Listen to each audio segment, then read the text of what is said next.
બધાને શરૂ કરીએ. તો આપણે બ્રેક પહેલા જે વાત હતી એમાં મેં કીધું હતું કે આપણા ધ્યાનમાં આવતું હોય એવી કોઈ વસ્તુ કે જે માનસ સુખી થવામાં ન કરતો હોય અથવા જે શબ્દ કહીએ તો દુઃખી થવા માટે કરતો હોય એ પ્રભુ ધ્યાનમાં આવતી હોય તો બ્રેક જ કોઈનું હોય તો તમે કહી શકો.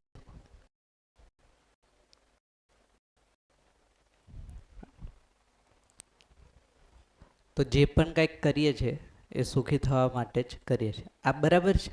હા કે ના? આ ઠીક લાગે છે બધાને?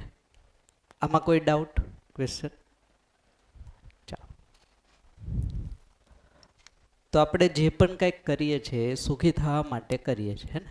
આ પ્રસ્તાવને આપણે ચેક કર્યો. હજી પણ તમે ચેક કરી જ શકો. હવે જ્યાં જીવીએ છીએ ત્યાં એક ઓબ્ઝર્વેશન લઈ લઈએ. શું આપણે પોતાનામાં સુખી છે? એને બીજા શબ્દોમાં કહીએ તો શું આપણા વિચારો આપણને સુખી દુઃખી કરે છે? હા કે ના? અમુક વિચાર એવા પણ આવે જે આપણને ન ગમે, આપણા જ વિચાર.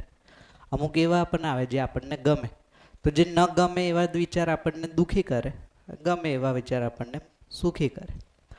તો આપણી સ્થિતિ શું છે? આપણે સુખી છે? હા કે ના? શું લાગે છે? સુખી કહીએ તો નિરંતર સુખ, હે ને? તો શું લાગે છે આપણે પોતે નિરંતર સુખની સ્થિતિમાં છે? હા કે ના? છે? કન્ફ્યુઝન છે? શું લાગે છે? ના. ઓકે, ચાલો. ના.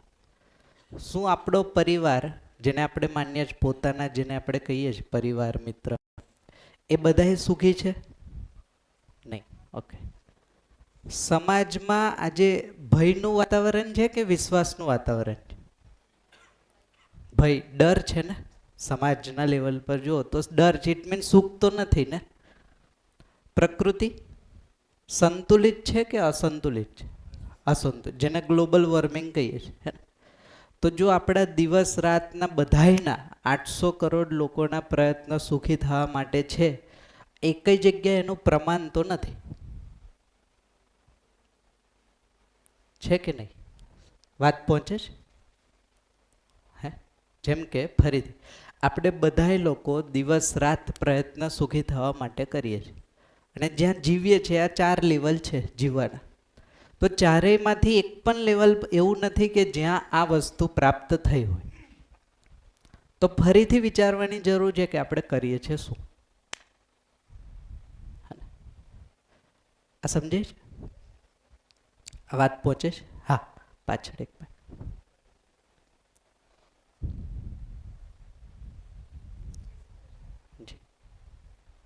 જય શ્રી કૃષ્ણ. જી. હા સર, એમાં એવું બની શકે કે દરેક માટે સુખની વ્યાખ્યા પણ અલગ હોઈ શકે ને સર? જેમ કે? હા, જેમ કે સર, કારણ કે અત્યારે આપણે બધા લગભગ સુવિધામાં સુખ માનીએ છીએ. તો હવે દાખલા તરીકે અમુક સુવિધાઓ આપણને પ્રાપ્ત થઈ છે, જી. પણ એ સુવિધામાં આપણને જો સુખ ન મળતું હોય સર, હા, એવું બની શકે ને? બને. કારણ કે દાખલા તરીકે સર, આપણે જ્યાં સુધી સમજણ નહીં હોય આપણામાં, કે દાખલા તરીકે મોબાઈલ છે, હવે એનો ઉપયોગ આપણને ખબર છે કે ચાલો સામાન્ય કોઈ નોકિયાનું એક કીપેડવાળું હોય તો આપણને એટલી ખબર હોય કે આપણે એક વ્યક્તિથી બીજી વ્યક્તિ સાથે આપણો કોન્ટેક રહે ને આપણું જે કામ જે છે એ પાર પડે. જી. હવે એટલું જો આપણે સુખની વ્યાખ્યા સમજીએ સર, પણ હવે આજે તો સર એવું તો છે જ નહીં ને કે હવે દાખલા તરીકે મારા પાસે જ મને એવું થાય કે આ છે તો બીજો મોબાઈલ લઈએ, બીજો હોય તો એમ થાય કે હજી આટલા આટલી રેમવાળો નહીં, આટલી મતલબ આટલા પિક્ચર, બધું અલગ અલગ પિક્ચરોવાળો એ રીતે હોય. મારી પાસે 30,000નો હોય તો મને 50,000નો લેવાની ઈચ્છા થાય, 50,000નો હોય તો લાખનો લેવાની ઈચ્છા થાય. એમ થાય કે હવે ના, પાછો વળી કે 1,30,000નો બહાર પડ્યો છે તો એ લેવાની ઈચ્છા થાય.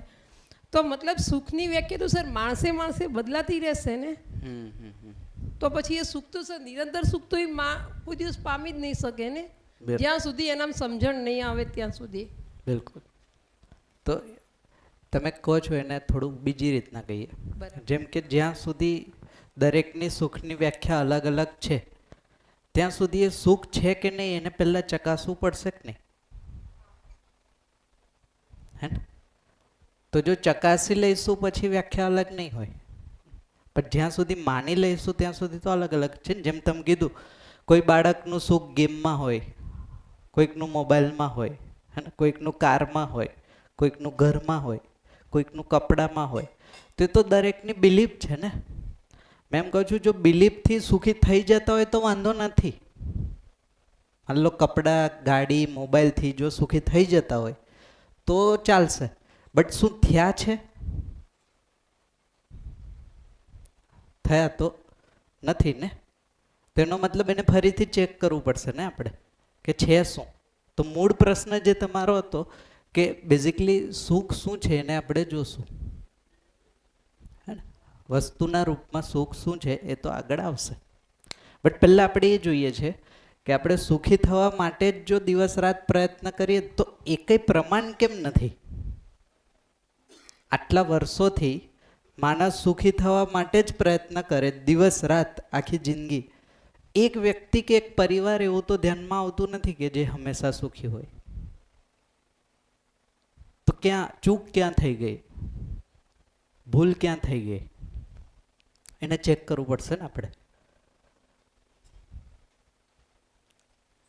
હવે બીજી એક વસ્તુ, મેં તમને કીધું કે આપણે બધાય સુખી થવા માટે પ્રયત્ન કરીએ છીએ, એટલે તમે કરો છો કે અજાણતાય તમે આપણે બધાય સુખી થવા માટે જ કરતા હતા? દિવસ રાત જે એફર્ટ આપીએ છીએ સુખી થવા માટે જ કરીએ છીએ. અહીંયા સુધી જ બધાને ક્લિયર છે? હા કે ના? હે ને?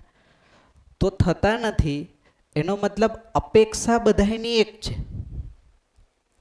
અપેક્ષા પૂરી કેમ કરવી એનું હજી જોશું. હવે બીજું જોઈએ, આ અપેક્ષા કોઈકે ઊભી કરેલી છે કે નેચરલી છે? તમે કે મેં બનાવેલી વસ્તુ છે કે આ જન્મથી સાથે છે જ?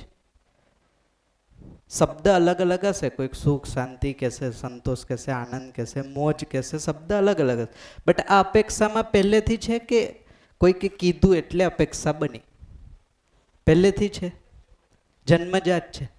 હવે 800 કરોડ લોકોની એક જ અપેક્ષા જ્યારે હોય તો એ અપેક્ષા પૂરી થવાની વ્યવસ્થા પણ અસ્તિત્વમાં હશે કે નહીં હોય? હોય જ લોજિકલી. જો ના હોત તો એ અપેક્ષા ન હોત ને. ચેક કરીએ, લોજિક લગાવીએ. જેમ કે એક સામાન્ય ઉદાહરણ આપું, આપણા ઘરમાં કોઈ બાળકનો જન્મ થવાનો હોય તો જન્મ થતાં પહેલાં એની જેટલી આવશ્યકતા છે એની વ્યવસ્થા પરિવારે કરી હશે કે જન્મ્યા પછી એને કરવાની હોય? કરેલી જ હોય ને. તો એ જ લોજિકને મોટા સેન્સમાં જો, જ્યારે ધરતી પર માણસ આવ્યો હશે તો માણસની જેટલી પણ આવશ્યકતાઓ છે આવશ્યકતા પૂરી થવાની વ્યવસ્થા ધરતીમાં ઓલરેડી પહેલેથી છે જ. માણસ સમજ્યો નથી, એને ખબર નથી એટલે દુઃખી છે. બાકી સુખી થવાની વ્યવસ્થા તો હોય ને, બાકી અપેક્ષા કેમ હોય? હવે આ વસ્તુ એવી છે કે તમે એને નકારી ન શકો, તમે વિચાર કરી શકો. ક્યારે વિચારીને દુઃખી થવાનો વિચાર આવ્યો હોય તો સમજો. સપનામાં પણ દુઃખી થવાનું સપનું નથી આવતું, હે ને? અથવા તો થઈ જાય તો ઊંઘ ઉડી જાય. તો આ નેચરલ નથી. દુઃખ અથવા તો જે અશાંતિ જે પણ કંઈ નેચરલ છે સુખી થવાની અપેક્ષા. જો આ અપેક્ષા બધાય જનમાનસમાં એક સમાન રૂપે છે એનો મતલબ આ પૂરી થવાની વ્યવસ્થા પણ અસ્તિત્વમાં છે. એ વ્યવસ્થાને આપણે 5 દિવસ સમજશું. એ શું છે, કઈ રીતના સુખી થવાય, એના નિયમો છે. જેમ દરેક વસ્તુ પાછળ કંઈક નિયમ હોય. જેમ કે ચા પીધી, અત્યારે ચા પીવા માટે એને બનાવવી પડે. બનાવતા પહેલાં એનું રો મટીરિયલ જોઈએ. તો એ રો મટીરિયલથી લઈને એની પ્રોસેસથી લઈને બનવા સુધીની એક નિયમ છે ને, કે આટલા પ્રમાણમાં દૂધ, આટલા પ્રમાણમાં ખાંડ, આટલા પ્રમાણમાં ચાયપત્તી, તો એ વસ્તુ બને.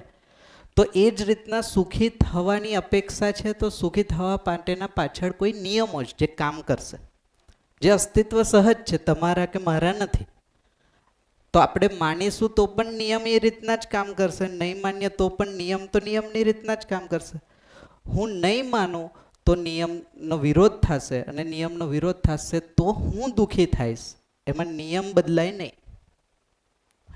અને હું સમજીશ અને નિયમને ઓબ્ઝર્વ કરીશ, એને પ્રેક્ટિસ કરીશ, તો હું નિરંતર સુખી થાય. તો આ વસ્તુને સમજવા માટે આપણે 5 દિવસ ડિસ્કશન કરશું. તો 5 દિવસમાં પોતાનાથી લઈને આપણો જે સિલેબસ છે હે ને, એમાં ટ્રાય કરશું મેક્સિમમ 5 દિવસમાં આવી જાય. હું કોણ છું અને મારો અસ્તિત્વમાં શું રોલ છે, પર્પઝ છે, હેતુ છે, પરિવાર શું છે, સંબંધ શું છે, કેટલા છે, એમાં કઈ કઈ અપેક્ષાઓ છે, કેટલી નિશ્ચિત છે, એ બધી વસ્તુ વાત કરશું. સમાજનું એક સ્ટ્રક્ચર અને પ્રકૃતિ એટલે શું, આ આપણો સિલેબસ. આના સિવાય કોઈ પ્રશ્ન હોય તો તમે જુઓ. કોઈ પણ હ્યુમન બિંગનો કોઈ પણ પ્રોબ્લેમ કે કોઈ પણ પ્રશ્ન હશે તો આ 4માંથી એકનો જ હશે, આ તો મિક્સમાં હશે. અને બહાર કોઈ પ્રશ્ન છે નહીં. આ સમજાઈ જાય પછી કોઈ પ્રશ્ન રહેતો નથી. એ સ્થિતિ જ બેઝિકલી સુખની સ્થિતિ, જેને આગળ આપણે વાત કરશું. તો અત્યાર સુધી જે ડિસ્કશન કર્યું સવારથી લઈને, એમાં કોઈ પ્રશ્ન હોય, કોઈ વસ્તુ પર ડાઉટ હોય, કોઈ વસ્તુને તમારા દૃષ્ટિકોણથી કંઈક અલગ હોય તો તમે જણાવી શકો. એને આપણે લઈ લઈએ પછી આગળ ચર્ચા કરીએ.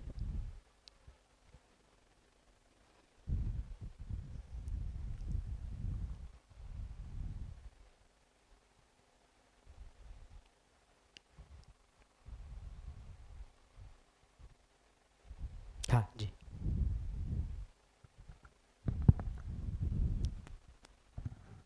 हेलो जी. सर, एक पहले भी शिविर में मैंने गिरीश सर लेते हैं स्कूल में, तो तभी सर ने डिस्कस किया था कि आपके प्रेजेंस में जो भी समस्या है आज, वो या तो भविष्य की है, मतलब भविष्य की चिंता है, भूतकाल का पछतावा है, कुछ तो गलती की है, और वर्तमान का विरोध है. बराबर है सर, तीनों? तो वो तीनों और ये चारों में किधर मैच है वो मुझे समझना था. तो जैसे आप जो बोल रहे हैं, जैसे मैं हूँ, है ना, सेल्फ, माई सेल्फ, मैं जितने साल जिया हूँ वो चारों लेवल पे जिया हूँ, डायरेक्टली और इनडायरेक्टली, है ना. જેમ કે હું પોતાના માટે જીવું છું, પરિવાર માટે નાના મોટા એફર્ટ કરું છું, સમાજ માટે પણ હું કરું છું, કાં તો સમાજ મારા માટે કરે, પ્રકૃતિ પણ છે. તો આ ચારેય વસ્તુ એકબીજા સાથે કનેક્ટેડ છે. હવે હું સમજું તો પણ ઠીક, ના સમજું તો એ કનેક્ટેડ તો રહેશે જ, હે ને. હવે મારા જીવવાના જે માન લો કે મારા 35 વર્ષની જે જર્ની રહી, આ 35 વર્ષમાં મારું એક પાસ્ટ પણ છે, હે ને, ભૂતકાળ. આ 35 વર્ષના સંદર્ભમાં આજે મારું વર્તમાનની સ્થિતિ પણ છે, હે ને. અને આજ 35 વર્ષના સંદર્ભમાં મારી ભવિષ્યની કોઈ યોજના અથવા તો કંઈક પ્લાનિંગ પણ છે. તો ત્રણેય વસ્તુને જોશો તો કાં તો આના રેફરન્સમાં હશે, કાં તો આના રેફરન્સમાં હશે, કાં તો આના રેફરન્સમાં હશે, કાં તો આના રેફરન્સ. તો પ્રાયોરિટી મે ચેન્જ. મારી માટે સમાજ પ્રાયોરિટી હોઈ શકે, તમારા માટે પરિવાર હોઈ શકે, કોઈક માટે પ્રકૃતિ હોઈ શકે, કોઈક માટે પોતે હોઈ શકે, બટ હશે આ ચારમાંથી કોઈ એક વસ્તુ. તો હવે માન લો કે હું મારી સ્થિતિને આજે વર્તમાનમાં પરિવાર લેવલે આંકલન કરું છું, માન લો. તો પરિવારના રેફરન્સથી પાસ્ટની જે પીડા છે, જીવી શકાનું, ન જીવી શકાનું, સંબંધોમાં જે પ્રોબ્લેમ થયા, એ ભૂતકાળની પીડા. આજે જે મારા પરિવારની સ્થિતિ છે એમાં મને એવું લાગે છે કે આ આવું જ રહેશે, આ નહીં સુધરે, અથવા તો આમાં કાંઈ ચેન્જ નહીં થાય, આ વિરોધ છે વર્તમાન. અને ભવિષ્યમાં પરિવારને લઈને જે ચિંતા છે, જો આવું જ રહ્યું તો આગળ શું થશે, આ ચિંતા છે. તો મારો રેફરન્સ પોઈન્ટ આમાંથી કોઈ એક વસ્તુ, બે વસ્તુ હોઈ શકે, બટ એનું એનાલિસિસ આ ત્રણ સંદર્ભમાં માણસ કરે. તો વર્તમાનમાં કોઈ એક રેફરન્સને લઈને હું પાસ્ટને ઓબ્ઝર્વ કરું છું, પ્રેઝન્ટને ઓબ્ઝર્વ કરું છું, અને ભવિષ્ય. અને એ ઓબ્ઝર્વેશનથી હું દુઃખી થાઉં છું કે સુખી થાઉં છું. મને લાગે છે હું આજે પરિવારમાં બરાબર રીતના જીવી શક્યો તો મને એનું સુખ છે, આગળ પણ જીવી શકીશ એટલે હું ચિંતા નથી.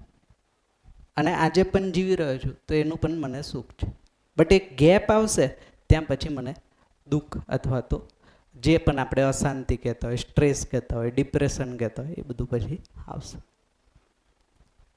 ઠીક? તો આ જીવવાના રેફરન્સ 4 છે, એમાંથી ઓબ્ઝર્વેશનના દરેકના અલગ અલગ હોઈ શકે. એટલે મેં ગયા વખતે જ્યારે આવ્યો હતો ત્યારે મેં વાત કરી હતી, મને યાદ છે કે જે સમયે માણસને પ્રકૃતિની સ્થિતિ આકલનમાં આવશે ને ત્યારે રાતની ઊંઘ ઉડી જશે. આજે જે ધરતીની હાલત છે, હાલત ખાલી મારા ધ્યાનમાં પણ આવી જશે ને તો મને નિંદર નહીં આવે, એટલી પીડા છે. તો લેટ ગો, બાયપાસ કરીને ચાલીએ ત્યાં સુધી ચાલીએ, જે સમયે ધ્યાન પડશે ત્યાં સમય વધારે. તો એ સમયે મારું આકલનનું બિંદુ છે પ્રકૃતિ, ધરતી.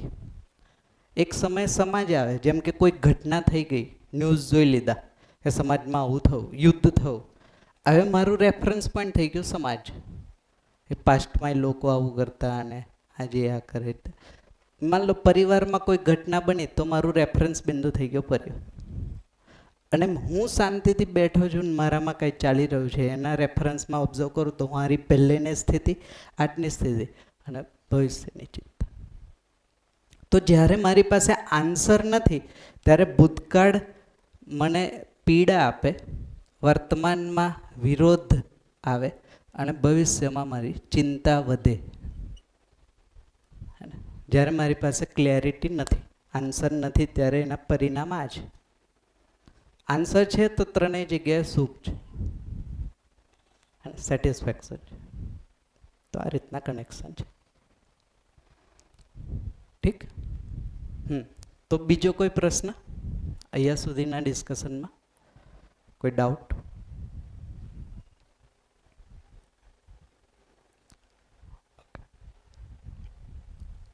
હા જી.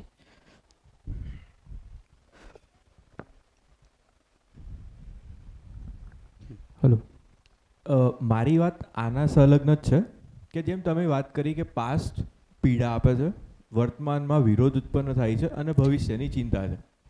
તમે કોઈ વસ્તુ પહેલાંથી જે વસ્તુ ફેસ કરતા આવ્યા છો એ વસ્તુ કન્ટિન્યુ છે.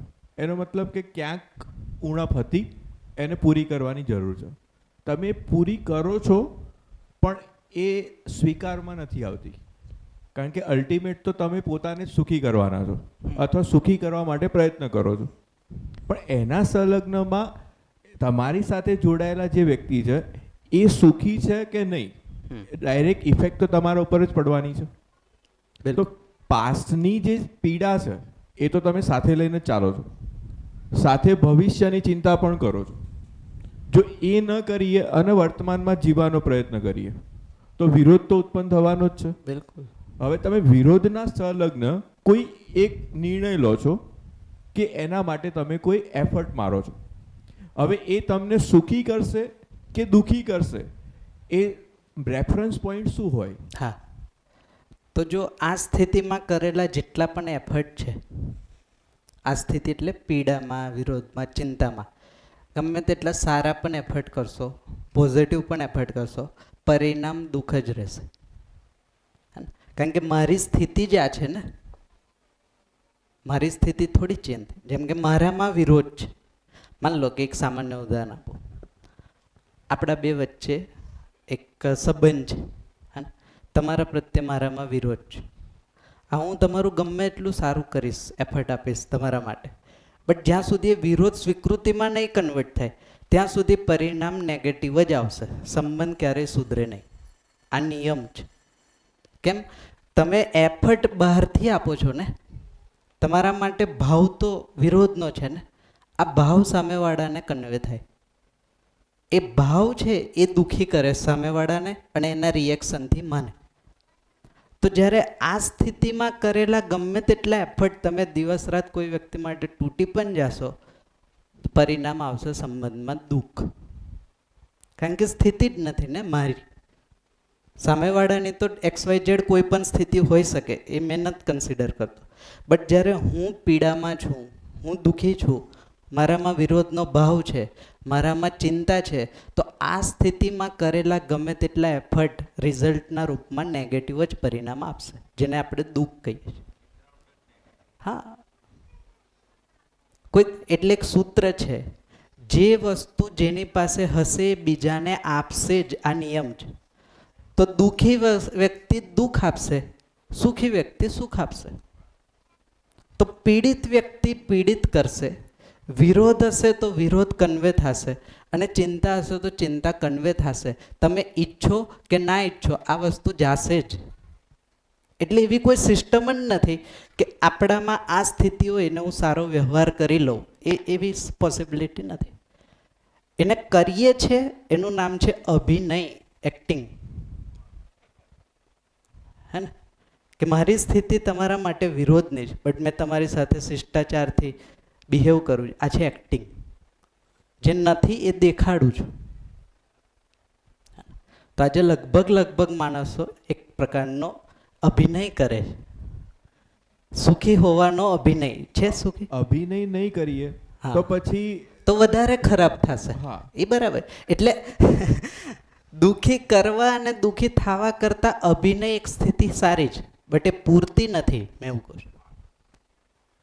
અભિનય ન કરવો હોય તો પછી જીવવું પડશે.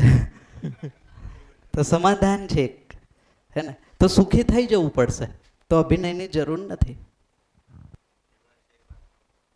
તો જો મેં વિચારું છું એ જ બોલું છું ને એ જ જીવું છું, હવે અભિનયની જરૂર નથી. હવે હું વિચારું છું કાંઈક, મારા ભાવ કાંઈક અલગ છે, બોલું છું કાંઈક અલગ અને બિહેવ કાંઈ અલગ, આ અભિનય છે આખો. તમારા સાથે જોડાયેલી વ્યક્તિ દુઃખી થશે. એ નહીં, હું જ દુઃખી છું એટલે તો થશે જ ઓબ્વિયસ. તમે જેમ કહ્યું કે વર્તમાનને સ્વીકારી લઈએ, બરાબર, એમાં સુખી થઈ જઈએ. હા તો તમે જેની સાથે જોડાયેલા છો એને વસ્તુ સ્વીકારે નહીં હોય. હા. હવે તમે વિચારો, એ જે સ્વીકૃતિ અસ્વીકૃતિ જે તમે કહો છો, એ કોઈ રેફરન્સ જોવો પડશે. કયો રેફરન્સ? એ રેફરન્સ જો કમ્પ્લીટનેસના અર્થમાં હશે ને તો સામેવાળો એને અસ્વીકાર કરે એની કેપેસિટી નથી. બટ જો તમારી માન્યતાઓને તમે એવું ઈચ્છતા હોય કે સ્વીકાર કરે તો એ તો નહીં થાય. તો બિહેવિયર બહુ સ્ટ્રોંગ વસ્તુ છે, એના સામેવાળો નકારી ન શકે. તમે ઈચ્છો કે ના ઈચ્છો, સામેવાળાને એને સ્વીકારવું જ પડે, કારણ કે એની પાસે બીજું ઓપ્શન નથી. જેમ કે એક સામાન્ય ઉદાહરણ આપો. માની લો કે તમે મારું અપમાન કરો છો કોઈ પણ રીઝનથી, તમે કંઈક માની લીધું મારા માટે ને તમે ગુસ્સે થઈ ગયા, અપમાન. બટ મારો વ્યવહાર તમારા માટે, મારો ભાવ તમારા માટે આજે પણ એ જ છે, એને તમે કેમ નકારશો? બટ જો તમારા રિએક્શનથી મારામાં વિરોધ જનરેટ થાય તો સામેવાળો નકારશે જ ને, એ સ્વાભાવિક વસ્તુ છે. બટ વિરોધ જ નથી, એ સ્વીકૃતિ બનેલી રહે છે એઝ ઇટ ઇઝ, તો સામેવાળો નકારે એ સ્કોપ નથી. એટલે જ કીધું મેં રેફરન્સ પોઈન્ટને ચેક કરવો પડશે. જો મારી માન્યતા હશે તો માન્યતા તો વ્યક્તિ સ્વીકારે ના સ્વીકારે ચેન્જ થાય જ કરશે. બટ કોઈ સાચી રિયાલિટી છે તો રિયાલિટીને નકારવાની કેપેસિટી કોઈ હ્યુમન બિંગમાં નથી, એમનામાં નહીં, કોઈ હ્યુમન બિંગ. ઠીક છે. સો સુખી આપણે જે વાત કરતા હતા એમાં એક સૂત્ર છે, એક નિયમ છે કે જે જેની પાસે હશે એ જ બીજાને આપશે. તો હું સુખી હોઈશ તો સુખી કરીશ, હું દુઃખી હોઈશ તો દુઃખી કરીશ. હે ને. એટલા માટે આપણે જે વાત કરતા હતા કે સુખી થવાની અપેક્ષાથી આટલા વર્ષોથી એફર્ટ કરીએ તો આ બધાય લેવલ પર એક પણ પ્રમાણ નથી. એનો મતલબ કે માણસ આજે સુખી તો નથી, બટ સુખી થવાની એક્ટિંગ તો કરે જ. જો તમે ક્યારેક કોઈને પણ પૂછશો કેમ છો, મજામાં, મજામાં જ હોય. 800 કરોડ લોકો મજામાં છે, બધા જ મજામાં છે, તો આ પ્રોબ્લેમ ક્યાંથી આવ્યા? એલિયન તો આવીને ઊભા નથી કરી ગયા. બહારનો વ્યક્તિ આવ્યો ને પરિવારમાં પ્રોબ્લેમ થયા હોય એવા કિસ્સા કેટલા? હે, જેમ કે આજે આપણે જેનાથી આપણને દુઃખ મળ્યું છે પોતાના છે કે પારકા છે? શું લાગે છે? આજે આપણે સૌથી વધારે જેનાથી દુઃખી થાય છે આપણા પોતાના માનેલા છે એનાથી થાય છે કે પારકા છે એનાથી થાય? પોતાના. તો વિચારવું તો પડશે પાછું ફરીવાર, હે ને. રિસેટ કરવું પડશે આપણે આપણા થોટ પ્રોસેસને, આપણી અન્ડરસ્ટેન્ડિંગ. કે આટલા દિવસ રાત મહેનત કરી. મેં સિમ્પલ એક ઓબ્ઝર્વેશન કહું તમને તમે જુઓ આજે આપણે બધાય માની લો કે અત્યારે અહીંયા ઘણા બધા શિક્ષકો છે હે ને, અમુક જણ હશે ઉદ્યોગપતિ હશે હે ને, અમુક એવા પણ હશે અહીંયા જે બાળકો છે તો એ સ્ટુડન્ટ હશે, વિદ્યાર્થી હશે. આપણે બધાય અલગ અલગ અલગ અલગ રોલમાં છે આજે વર્તમાન સ્થિતિમાં, કંઈક કરીએ છીએ. આ કરવાથી આપણને શું મળ્યું? આ કરીએ જેનાથી આપણને શું મળ્યું? જોબ, બિઝનેસ, જે પણ કહેતા હોય, સ્ટડી, એનાથી આપણને શું મળ્યું?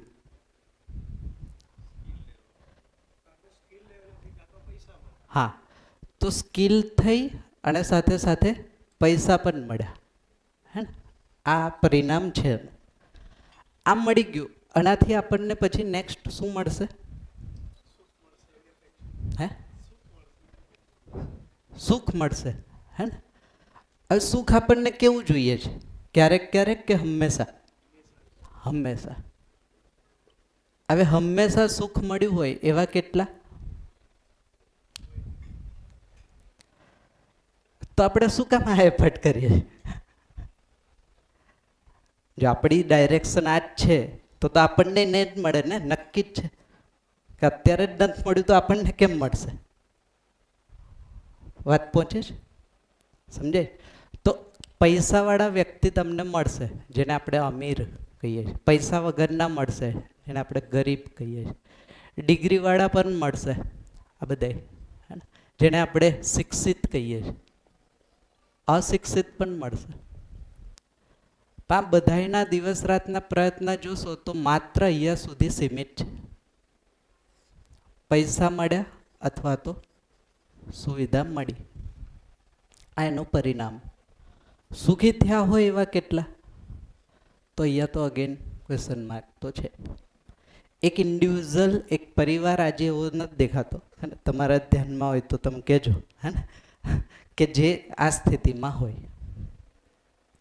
તો પછી આપણે ફરીથી વિચારવાની જરૂર છે કે આપણે શું કરીએ છીએ. જો આ જ રીતના જીવશું તો નિશ્ચિત છે રિઝલ્ટ આ તો મળ્યું નથી અને મળે નહીં. તો શું છે રસ્તો અને કઈ રીતના પહોંચી શકાય એની માટે 5 દિવસમાં સ્ટેપ બાય સ્ટેપ આપણે વાતચીત કરશું કે આ વસ્તુ શું છે અને કઈ રીતના પહોંચી શકાય.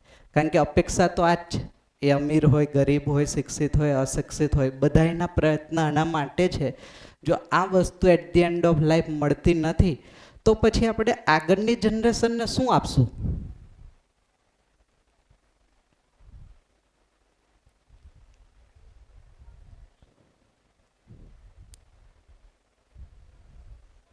આપણા 70 વર્ષની મહેનત પછી પણ, માનો 70, 80, 90 જેટલી આપણી લાઈફ છે, આ મહેનત કર્યા પછી પણ જો આ વસ્તુ આપણને મળી નથી તો આવનારી જનરેશનને આપણે શું કહીશું?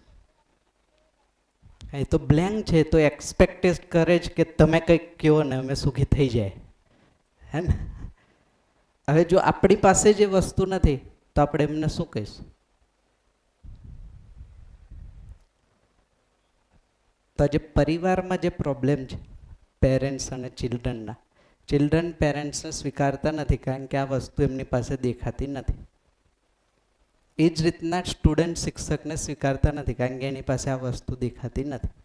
જેને મેં એક સમયે પોતાના શ્રેષ્ઠ માન્યા હતા, આવી શ્રેષ્ઠનું વર્તન જ એવું નથી તો પછી મારે માટે ક્વેશ્ચન માર્ક છે કે શ્રેષ્ઠ છે કોણ?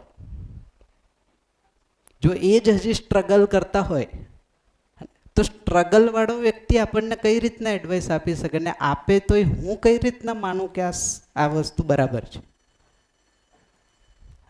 એટલે તમે જો day by day next generation આ વસ્તુની અપેક્ષામાં છે, એટલે પ્રીવિયસ જનરેશનને ડે બાય ડે નકારે છે કે નથી આવતું જીવવામાં.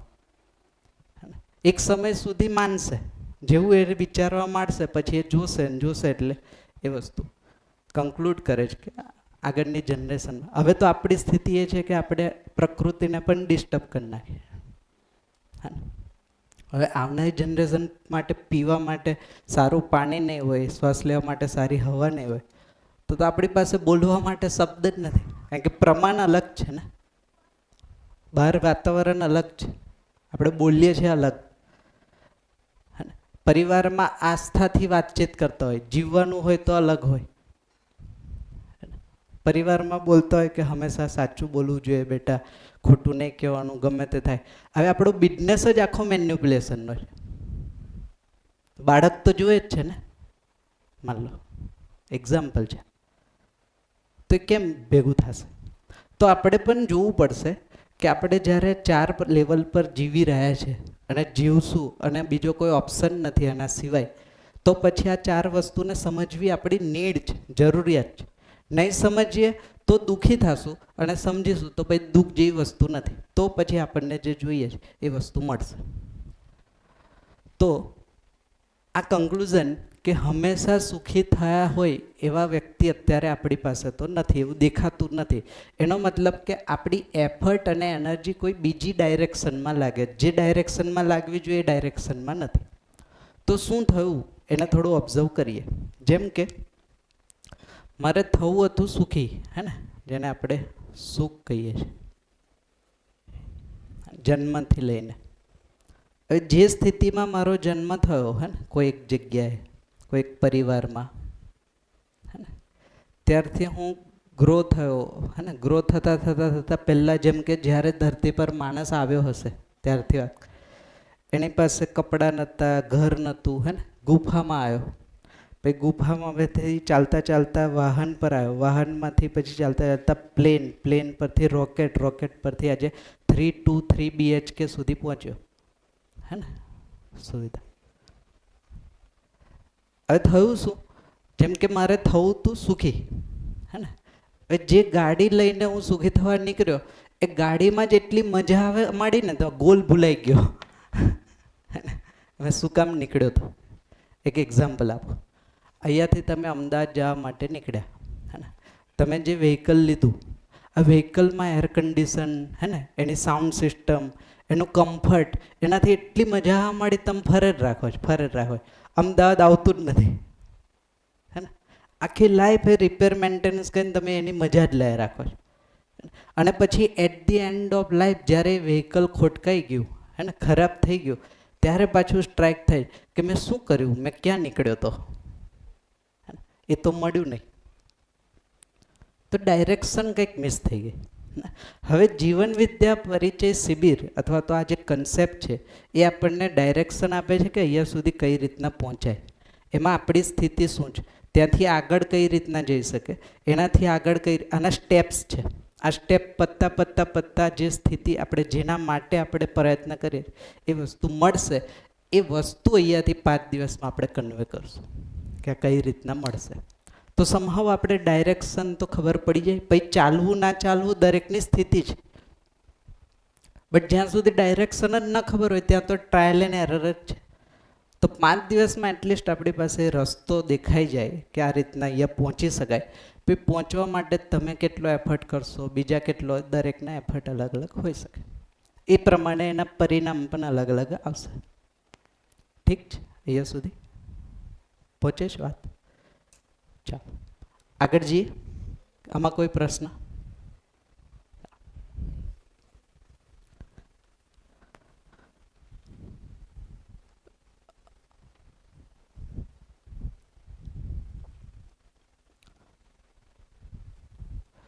ચાલો તો આપણે હવે એ જોઈએ કે આ બધા પ્રોબ્લેમનું જે બીજ છે એ કેમ છે અને કઈ રીતના છે. પહેલાં એને ઓબ્ઝર્વ કરી લઈએ કે આવે છે ક્યાંથી અને શું કામ.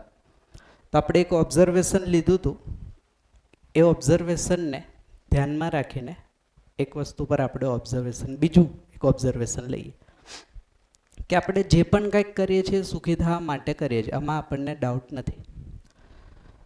તો આ સુખ વસ્તુ શું છે, હે ને, એને પહેલાં ઓબ્ઝર્વ કરીએ અને કઈ રીતના આપણા એફર્ટ ચાલે છે એને પણ આપણે ઓબ્ઝર્વ કરીએ. તો એક પ્રસ્તાવ છે, માણસ જે પણ કંઈક કરે છે એ સુખી થવા માટે જ કરે છે.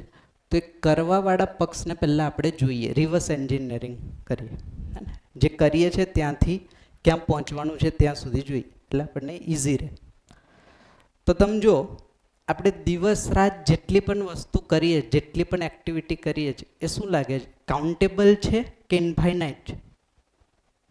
જેટલું પણ આટલા વર્ષોથી આપણે કર્યું અત્યારે પણ કરીએ છીએ અને ભવિષ્યમાં પણ કરશું, એ બધી જ વસ્તુઓ શું લાગે છે, કાઉન્ટેબલ છે કે ઇન્ફાઇનાઇટ છે? એટલે ગણી શકાય કે ન ગણી શકાય? ન ગણી શકાય. ઘણી બધી વસ્તુ આપણે કરીએ છીએ, બટ એને વિભાજિત કરી શકાય કે આ પ્રકારની વસ્તુ અને આ પ્રકારની વસ્તુ.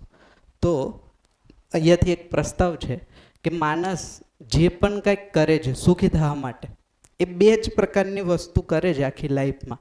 કાં તો એ બીજા માણસ સાથે વ્યવહાર કરે છે અને પ્રકૃતિ સાથે કાર્ય કરે છે. બે વસ્તુ કરે છે. વ્યવહારનો મતલબ એક માનવ બીજા માનવ સાથે જે પણ પ્રવૃત્તિ કરે છે એને કહીએ છીએ વ્યવહાર. એક માનવ એ માનવેતર પ્રકૃતિ, માનવેતર પ્રકૃતિનો મતલબ છે પશુ પક્ષી વનસ્પતિ જેટલું પણ છે એની સાથે જે કામ કરે છે એને કીધું આપણે કાર્ય. તો તમે જુઓ, આપણે પણ આ બે જ વસ્તુ કરીએ છીએ સવારથી લઈને સાંજ સુધી, કાં તો વ્યવહાર કરીએ કાં તો કાર્ય કરીએ. જેમ કે અત્યારે આપણે કરીએ છીએ, આ શું કહેવાય? વ્યવહાર. એક હ્યુમનનો બીજા હ્યુમન બિંગ સાથેનો વ્યવહાર. માન લો કે કોઈ ખેતી કરે છે, કોઈ બિઝનેસ કરે છે, એ શું આવશે? કાર્ય. હે ને? તો આ બે વસ્તુ અલગ અલગ છે. કાં તો કાર્ય કરતા હશે કાં તો વ્યવહાર કરતા. અપેક્ષા શું છે? સુખી થવાની. બે કરીને અપેક્ષા છે સુખી. તો એને ડિફાઇન કરીએ. વ્યવહાર કરીને જે અપેક્ષા છે એ છે હું જેની સાથે હું વ્યવહાર કરું છું તો મારા વ્યવહારથી સામેવાળો પણ સુખી થાય અને હું પણ સુખી થાઉં. એને કીધું બેઝિકલી ઉભય સુખ, win win situation, mutual happiness. એમ કે આ વ્યવહારથી તમે સુખી થાવ ને હું સુખી થાવ તો વ્યવહાર બરાબર થવો કહેવાય. કાર્યનો હેતુ શું છે કે હું જે પ્રકૃતિ સાથે કાર્ય કરું છું એનાથી મારી પણ આવશ્યકતાઓ પૂરી થાય અને પ્રકૃતિમાં પણ સંતુલન જળવાય. એ સ્થિતિને કીધું બેઝિકલી ઉભય સમૃદ્ધિ નામ છે. જેમ કે કાર્ય કરીને હેતુ શું છે? મારી જેટલી ભૌતિક આવશ્યકતાઓ છે એ બધી પૂરી થવી જોઈએ. મારી, મારા પરિવારની, સમાજની આવશ્યકતાઓ તો પૂરી થવી જ જોઈએ, સાથે પ્રકૃતિમાં પણ બેલેન્સ રહેવું જોઈએ. એવું નહીં કે મારી ગ્રીડ પૂરી થાય ને સામે ગ્લોબલ વોર્મિંગ થાય તો એ નહીં. હે ને?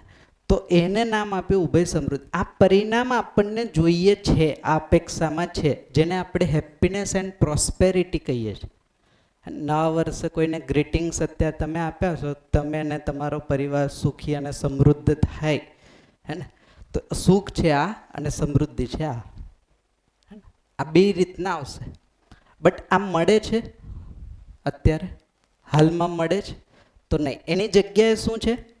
હાલના પરિણામ આપણી પાસે છે સંબંધોમાં સુખ દુઃખ, હે ને, મતભેદ, મનભેદ, ઈર્ષ્યા વગેરે વગેરે અત્યારની સ્થિતિ છે.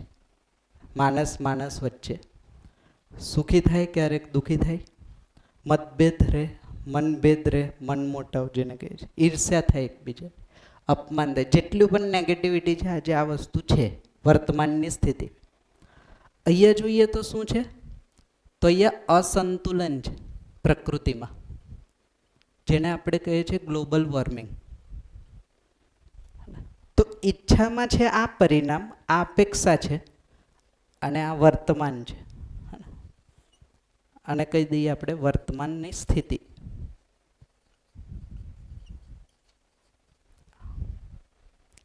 અહીંયા સુધી ક્લિયર થાય છે? પહેલાં આ વસ્તુ ક્લિયર થઈ. જો આપણે ક્યાંથી શરૂ કર્યું હતું? માણસ જે પણ કંઈક કરે છે માત્ર ને માત્ર સુખી થવા માટે કરે છે. શું કરે છે એને ઓબ્ઝર્વ કરીએ તો કાં તો વ્યવહાર કરે છે અથવા તો કાર્ય કરે. વ્યવહાર ઘણા બધા હોઈ શકે, કાર્ય પણ ઘણા બધા હોઈ શકે. એની પાછળની અપેક્ષા છે સુખી થવું, અને પાછળની અપેક્ષા છે સમૃદ્ધ થવું. હવે જોઈએ આ વ્યવહાર અને કાર્ય સિવાય ત્રીજી કોઈ વસ્તુ છે જે આપણે કરતા હોય કે જે આમાં ના આવતી હોય બટ આપણે કરીએ છીએ. થોડું વિચારો. જેમ કે દરેક માણસ, અહીંયાથી પ્રસ્તાવ છે, કાં તો વ્યવહાર કરે છે કાં તો કાર્ય કરે છે. એટલે માનવ બીજા માનવ સાથે કંઈક પ્રવૃત્તિ કરે છે અથવા તો માનવ પ્રકૃતિ સાથે કંઈક પ્રવૃત્તિ કરે. આના સિવાય ત્રીજી કોઈ એવી વસ્તુ છે કે જે આપણે કરતા હોય બટ આ બેમાં ન આવતી હોય? હા.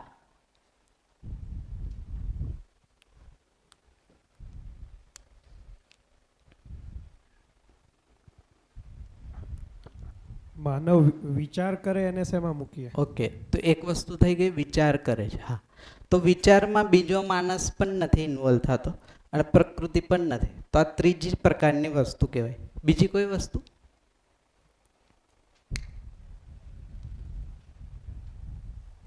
વિચાર કરે છે એ ત્રીજી થઈ ગઈ. આના સિવાય? હા, પાછળ તમે. હા,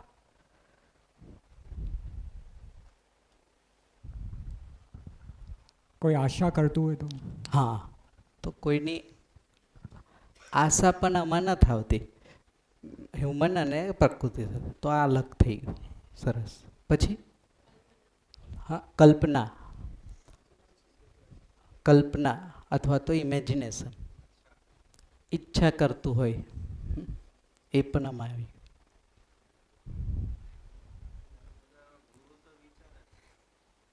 અચ્છા, આ રીતના જેટલી પણ એક્ટિવિટીઝ છે માન લો, પછી કોઈ માન લો મેડિટેશન છે, હે ને, કોઈક મેડિટેશન કરતું હોય, હે ને, કોઈ પોતાના વિચાર પર ધ્યાન આપતું હોય જેમાં આ ઇન્ક્લુડ નથી, આ ઇન્ક્લુડ નથી, આ બધું. તો પ્રવૃત્તિના અથવા તો વસ્તુના રૂપમાં જઈએ તો હવે માન લો કે હું એવું પૂછું, આશા એટલે શું, કલ્પના એટલે શું, ઈચ્છા એટલે શું, મેડિટેશન એટલે શું, તો અત્યારે આપણી પાસે આન્સર એક છે જેને આપણે કહીએ છીએ વિચાર.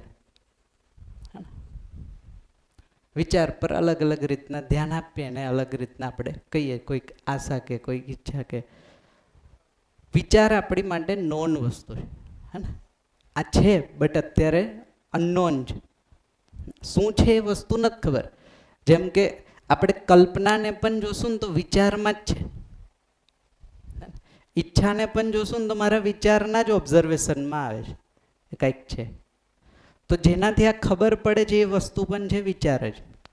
તો ત્રીજી એક વસ્તુ છે જે આ બેમાં નથી આવતી એને આપણે કહીએ છીએ વિચાર.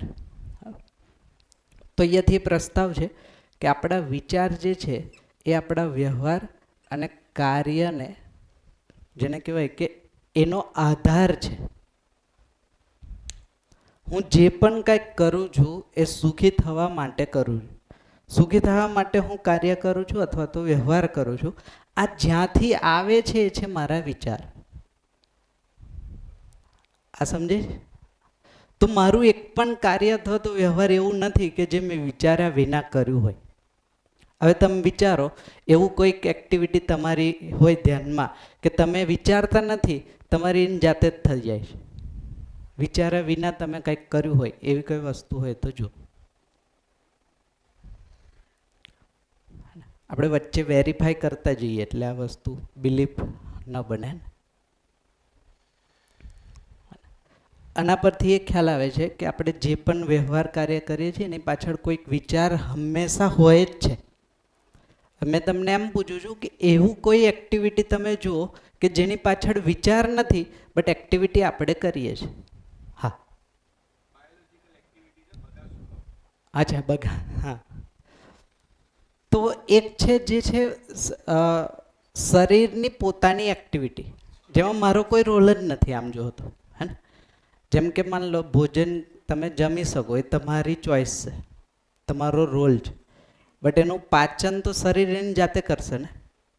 તો આપણે એવી એક્ટિવિટીની વાત કરીએ જે હું કરું છું, હે ને. એ હું ક્યાં કરું છું? બગાસું થોડો હું ખાઉં છું, હે ને. એ તો આવી જાય છે, એવું કહીએ ને, બગાસું આવી ગયું, હે ને. પછી પાચન થઈ ગયું, આંખનું બ્લિંકિંગ થઈ ગયું, હે ને. મારું હા, બટ હું ધ્યાન આપું તો એને ચેન્જ કરી શકું, બટ એ મેં નથી કરતો, એની જાતે થાય જ છે. હૃદય એની જાતે કામ કરે જ છે, મારો કોઈ રોલ નથી. એટલે હું એવું નથી કરતો કે હું હૃદયને ચલાવું છું, એવું નથી કહેતો ને ક્યારેય, એ ચાલે છે. તો અહીંયા આપણે એ વાત કરીએ છીએ કે હું જે પણ કંઈક કરું છું એટલે કે જવાબદારી, નિર્ણય મારો છે, એ કરું છું. તો આ બે કેટેગરીની વસ્તુ છે. આ બે કેટેગરીની જેટલી પણ વસ્તુઓ છે એની પાછળ કોઈ વિચાર છે. હવે આપણે એ ઓબ્ઝર્વ કરવાનું છે કે મેં એવી કોઈ એક્ટિવિટી કરું છું કે જેમાં વિચાર નથી. અને થઈ જાય છે, મારાથી થઈ જતી હોય એવી.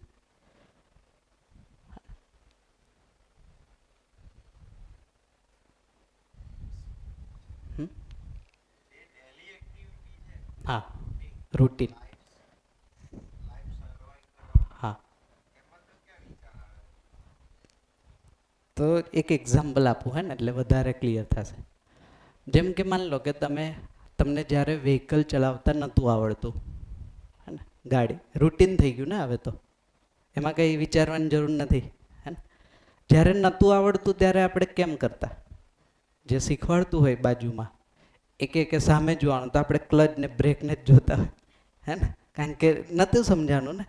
થિયરી બધી ખબર છે આપણને, આમ થાય આમ થાય, બટ જ્યારે અભ્યાસ નથી તો શું થાય? આપણું ધ્યાન ના હોય તો જોવાનું ત્યાં હોય, આપણે નીચે ચેક કરતા હોય. પછી કદાચ બાજુમાં કોઈ વાત કરતો હોય ને તે આપણને ડિસ્ટર્બ થાય કે આપણે મન ચલાવા દે, હે ને, બિકોઝ પ્રેક્ટિસ નથી ને. એટલે શું થાય? ધ્યાન નથી રહેતું, જેને આપણે સામાન્ય ભાષામાં કહીએ. વિચાર તો ગાડી ચલાવવાનો છે, બટ જો હું ક્લચ બ્રેકમાં ધ્યાન આપું છું તો જોવાનું ભૂલાઈ જાય, જોવામાં ધ્યાન આપું છું તો આ ભૂલાઈ જાય. તો પ્રેક્ટિસ નથી એટલે મિસમેચ થાય. પછી જેમ જેમ જેમ જેમ હું અભ્યાસ કરતો જાઉં છું, એક સમયે મારી એમાં ગ્રીપ આવી જાય, આવડત આવી. એનો મતલબ મારું ધ્યાન હંમેશા બને જાય છે, ત્યાં બનેલું જ રહે છે, કારણ કે એમાં હવે નવું તો કંઈ છે નહીં. ક્લચ બ્રેક એક્સિલેટર અને સ્ટેરિંગ ને જ છે. તો પ્રેક્ટિસ કરતાં કરતાં કરતાં હંમેશા મારું ધ્યાન વિચારપૂર્વક ત્યાં બનેલું જ રહે છે.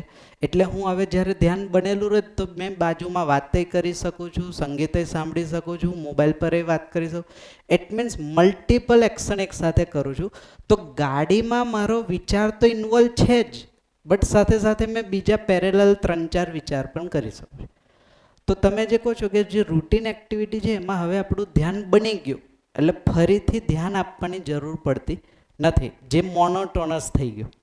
જેવું એમ બેહીશ એટલે બધી વસ્તુ ઇનલાઈન થઈ જશે. બટ જ્યારે મારું ધ્યાન નથી ત્યારે વધારે એફર્ટ આપવો પડે ધ્યાન લગાવવા માટે, વિચાર આપવો પડે છે. બટ એક્ટિવિટી તો તમે જોશો તો વિચાર તો હંમેશા છે જ. એટલે તો જો ગાડી ચલાવતા ચલાવતા એક્સિડન્ટ નથી થતો ને. જો વિચાર જ ના હોત તો એક્સિડન્ટ થઈ જાત. એટલે તમે જો જ્યારે એક્સિડન્ટ થાય છે એનો મતલબ ત્યારે ધ્યાન નથી, કાં તો મારું કાં તો બીજાનું. બીજાએ કર્યો હોય તો એનું, અને મારાથી થયો હોય તો મારું. તે સમયે વિચાર ત્યાં નહીં હોય. જેવો વિચાર ચેન્જ થાય એક્ટિવિટી પણ ચેન્જ થઈ જશે. એક એક્ઝામ્પલ આપો. જેમ કે તમે રોટલી બનાવતા હોય, હે ને, રોટલી બનાવતા બનાવતા વિચાર ક્યાં હોવો જોઈએ? ત્યાં કેટલી શેકાય, કેટલી કાચી રહે એમાં. માન લો મારા વિચાર કંઈક બીજે છે, તો બની શકે બળી જાય. તો વિચાર ચેન્જ થશે ને તો કાર્ય અને વ્યવહાર પણ ચેન્જ થઈ જશે.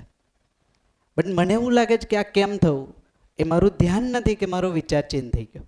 એ જ રીતના એક્સિડન્ટમાં પણ જેવું માન લો કે હું રોડ પરથી જાઉં છું, અહીંયા કોઈ વ્હીકલનો એક્સિડન્ટ થયેલો છે. હવે મેં જોવામાં મારું ધ્યાન ત્યાં છે ને, ખબર પડી મારો જ એક્સિડન્ટ થઈ ગયો. એટલે વિચાર ચેન્જ થયો, અહીંયાથી ધ્યાન હટી ગયું, એક્ટિવિટી ચેન્જ થઈ ગઈ. મે બી એના રિઝલ્ટ એક્સપેક્ટેડ ના આવે, અનએક્સપેક્ટેડ બને. એટલે જ આપણે એને એક્સિડન્ટ કહીએ છીએ કે જે મેં વિચાર્યું નહોતું બટ ઘટના ઘટી ગઈ. બટ વિચાર્યા વિના કોઈ ઘટના નથી થતી. કોન્શિયસલી જોશો તો વિચારીને જ થાય છે. તો તમે વિચાર્યું કે મારે ત્યાં જોવું છે તો તમારે આખું શરીર, બોડી બધાનું ધ્યાન ત્યાં છે. એના સંદર્ભમાં અહીંયા કોઈક બીજું પરિણામ આવે છે. એને આપણે કહીએ છીએ એક્સિડન્ટ, કે આ મેં ધાર્યું નહોતું ને થઈ ગયું. જેમ કે રોટલી બનાવવામાં મેં ધાર્યું ના હોય કે વિચાર્યું ના હોય કે આ બળવી જોઈએ, બટ ધ્યાન નહોતું તો બળી ગયું. એ રીતે તો વિચાર્યા વગર કાર્ય વ્યવહાર થાય એને જોવું પડશે, ચેક કરવું પડશે. હા, વિચારે વગર તો થાય જ નહીં. જેમ મેં કહ્યું ને કે જે લાઈફ સર્વાઈવ કરવા માટે જે હા. આપણી સ્કિલ છે હમ. એમાં બી જ્યારે ત્યારે ઇનબિલ્ટ થઈ ગયેલું છે. થઈ ગયું. હા, એટલે એ તો શક્ય જ શક્ય નથી. નથી. સાચી એમ કે અત્યારે ચાલવાની એક્ટિવિટી છે, હા, ચાલવું એટલે કાર્ય. પ્રેક્ટિસ તો હવે થઈ ગયું તો ધ્યાન બનેલું જ છે ને. ઇટ મીન્સ ત્યાં વિચાર છે જ, એટલે હું પડી ન જ જાતો, હે ને, મારાથી પડાય. ઇટ મીન્સ કે કંટ્રોલિંગ હંમેશા વિચારનું ત્યાં છે. બટ હું હવે પેરેલલી બીજા પણ વિચાર કરી શકું છું, એટલે મારું ધ્યાન એ વિચાર પર નથી. બટ વિચાર તો બનેલો છે જ ને. બાકી તો હું ચાલતા ચાલતા પડી ન જાઉં વિચાર ના હોય તો. બોલતા બોલતા કંઈક બંધ થઈ જાય કે જે પણ એક્ટિવિટી આપણે કરીએ છીએ, તો એકવાર વિચાર બની ગયો એ સંદર્ભમાં જે ડેલી એક્ટિવિટી, એમાં પછી ફરીથી નવો વિચાર જ્યાં સુધી નહીં આવે ત્યાં સુધી એ રિસેટ નહીં થાય, બાકી એ વિચાર તો બનેલો રહેશે જ ત્યાં. એટલે જેની જેમ કે એને કહીએ છીએ આપણે હેબિટ, જેની જેવી હેબિટ છે એ રહે જ છે ને. જેની જમવાની જે હેબિટ છે એવી જ રહેશે, કારણ કે એને અભ્યાસ છે, તો એનો વિચાર એ રીતના સેટ થઈ ગયો છે. હવે માન લો કોઈ બીજા વ્યક્તિ ત્યાં અલગ ઇન્ડિકેશન નહીં આપે ત્યાં સુધી વિચારવાની એને કોઈ જરૂર નથી. તો આપણી લાઈફમાં જ એવું થાય ને, મોનોટોનસ લાઈફ આટલા વર્ષોથી ચાલે છે, જ્યાં સુધી નવી વસ્તુ નહીં આવે ત્યાં સુધી નવો વિચાર જ નથી. ચોક્કસ હે ને, એ જ સવારમાં ઉઠીને આજીવિકા માટે દિવસ રાત પ્રયત્ન, પાછા સૂઈ ગયા, થાક ખાધો, સવાર ઉઠીને એ જ પાછા આજીવિકા. જ્યાં સુધી નવો વિચાર કોઈ નહીં આપે ત્યાં સુધી comfort zone as it is બનેલો રહેશે. એ બની શકે 70 વર્ષના હોય તો પણ એ જ હોય, 50 વર્ષના હોય તો પણ એ જ હોય, 20 વર્ષના હોય તો પણ.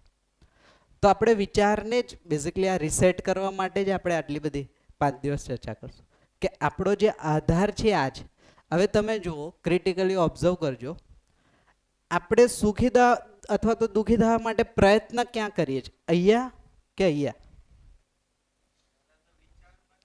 નહીં, અત્યારે ક્યાં કરીએ છીએ?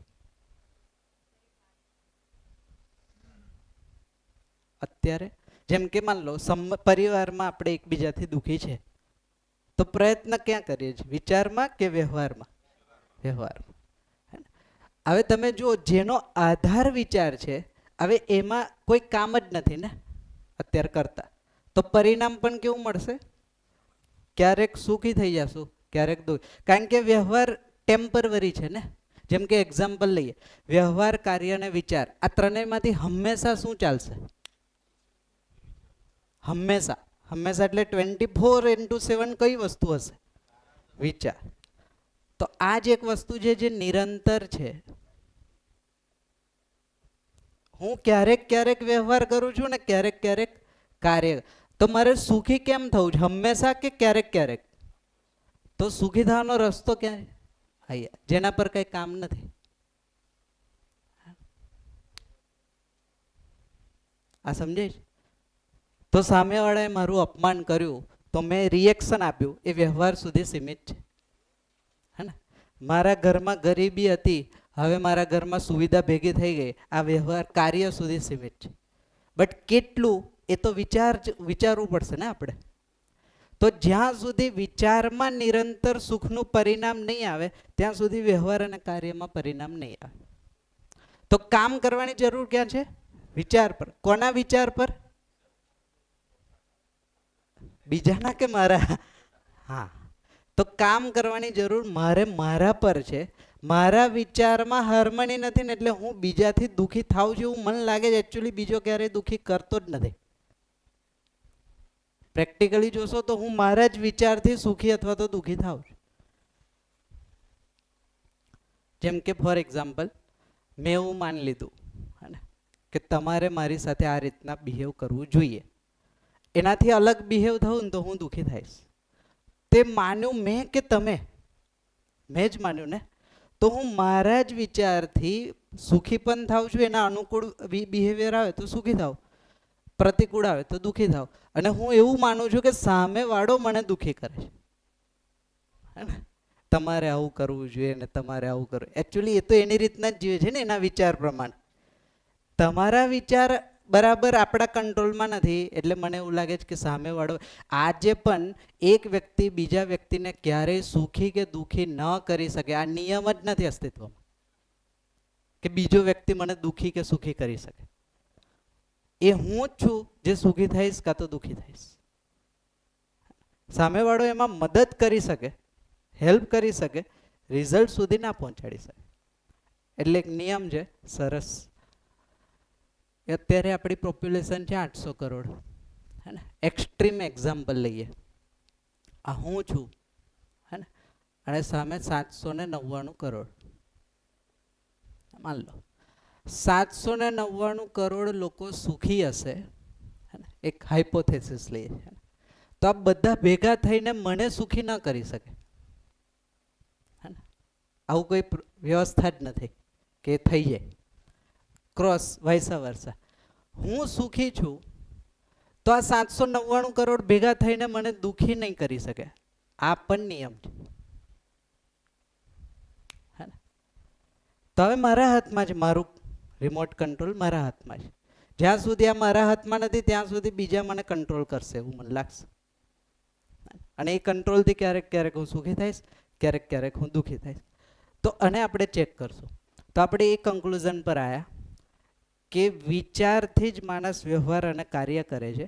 વિચાર્યા વિના કોઈ કાર્ય વ્યવહાર થતું નથી. અહીંયા સુધી ક્લિયર છે કે આમાં કોઈને કંઈ પ્રશ્ન? વિચાર્યા વિના કોઈ કાર્ય વ્યવહાર થાય છે એમાં કોઈ પ્રશ્ન નથી. જો વિચારથી જ માણસ સુખી દુઃખી થાય છે અથવા તો વ્યવહાર કાર્ય કરે, તો આ વિચારનો આધાર શું છે એને ચેક કરવાની જરૂર છે. તો હવે આપણે આપણા વિચાર પર થોડું ધ્યાન આપશું, હે ને, અને જોશું આપણે દુઃખી કેમ થઈએ છીએ અને સુખી કેમ થઈએ. બેઝિકલી આપણે ધીમે ધીમે ધીમે આપણે આપણા પોતાનું જ પોસ્ટમોર્ટમ કરીએ છીએ, હે ને, ખોલતા જઈએ એક એક લેયર. પહેલાં કાર્ય વ્યવહારથી જોયું, હવે થોડું વિચાર પર ધ્યાન કેન્દ્રિત કરીએ. તો પ્રશ્ન છે, આપણા વિચારનો આધાર શું છે અત્યારે? આપણે હંમેશા વિચાર તો કરીએ જ છે, તો વિચાર કયા આધાર પર થાય છે? શું છે આપણા વિચારનો આધાર? જેમ કાર્ય અને વ્યવહારનો આધાર વિચાર છે, એ રીતના આપણા વિચારનો આધાર શું છે? સુખી થવું. હા, એ તો અપેક્ષા છે. સુખી થવું તો અપેક્ષા થઈ ગઈ, બટ આધાર શું છે? કયા આધારે વિચાર કરીએ છીએ? વર્તમાન પરિસ્થિતિ એક આધાર થઈ ગયો. તમે કીધું પરિસ્થિતિ. બીજું ભૂતકાળને ધ્યાનમાં લઈને વિચાર આવે. હા, ભૂતકાળ, પછી અને ભવિષ્ય. ભવિષ્ય. એના સિવાય માન્યતા, પછી સંવેદના.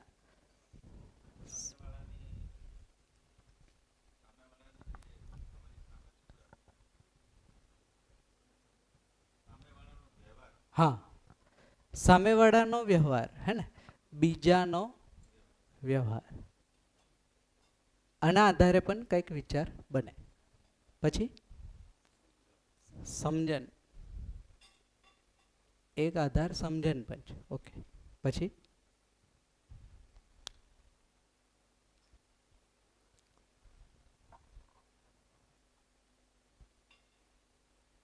આપણામાં જ વિચારીએ કે આપણે જે પણ કંઈક વિચારીએ છીએ એની પાછળ શું આધાર છે. તો આટલા નીકળે. હજી કોઈ? જેમ કે તમે અહીંયા બેઠા છો, હે ને, બેસવાનો નિર્ણય તમારો છે કે નહીં? યસ ઓર નો? તો આ વિચાર પાછળનો આધાર શું હશે?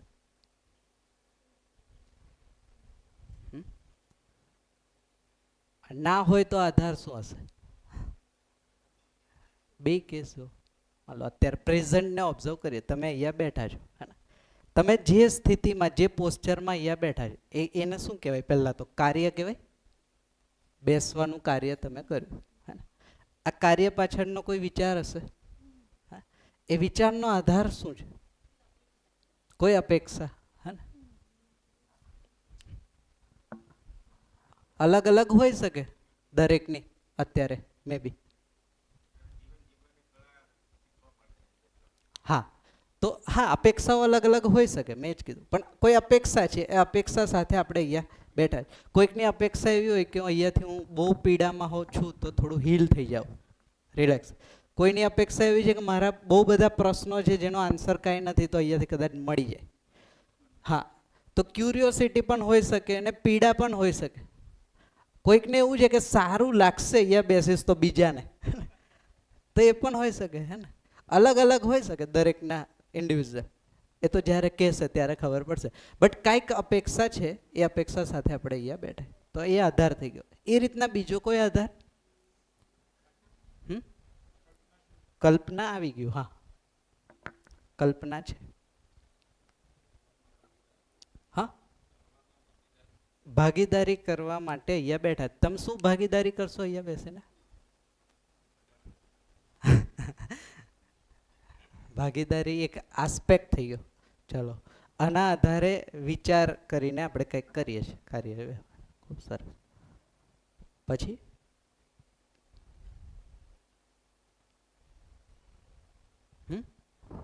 સુખી થવું તો એ થઈ ગઈ અપેક્ષા. એ અપેક્ષા સાથે હું વિચારીને અહીંયા છું અથવા તો કંઈક કાર્ય વ્યવહાર કરું છું. જેમ કે અત્યારે બ્રેક થશે ને તમે ભોજન લેશો, ભોજન લેવું એ શું થશે? કાર્ય. એની પાછળનો શું વિચાર હશે?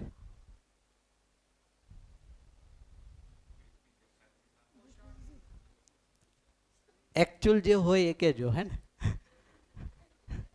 ભોજન પાછળનો તમારો શું આધાર હશે, વિચાર હશે?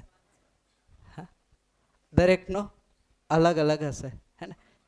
કોઈક સ્વાદ માટે કરે, કોઈક ભૂખ લાગ્યું એટલા માટે ભોજન કરે, હે? કોઈક કહેશે કામ પતે, હે ને, કે રૂટીન. કોઈક દવા લેવા માટે ભોજન કરતું હોય, હે ને? દરેકના અલગ અલગ છે. તો એ જે અલગ અલગ છે, જે પણ તમે કાર્ય કે વ્યવહાર જોઈ લો કોઈ પણ, એ જે અલગ અલગ આધાર છે, વિચાર તો એક જ છે ને, ભોજન લેવું. બધાય ભોજન જ લેશે, બટ એના બેઝ અલગ અલગ છે ને. એ અલગ અલગ જે બેઝ છે એને આપણે કહીએ છીએ માન્યતાઓ. જે પર્સન ટુ પર્સન વેરી થાય, ચેન્જ થશે. એ હંમેશા એની પણ એ જ નહીં રહે, એ પણ ચેન્જ થઈ જશે પરિસ્થિતિ પ્રમાણે. જો હવે મારી માન્યતાઓ જો બદલાતી રહેતી હોય તો વિચાર પણ કેવા હશે? બદલા. વિચાર પણ જો બદલાતા રહેતા હશે તો વ્યવહારના કાર્ય પણ કેવા હશે? એટલે ક્યારેય માણસ સુખી થાય નહીં નિરંતર, કારણ કે આ ચેન્જ થઈ જાય છે.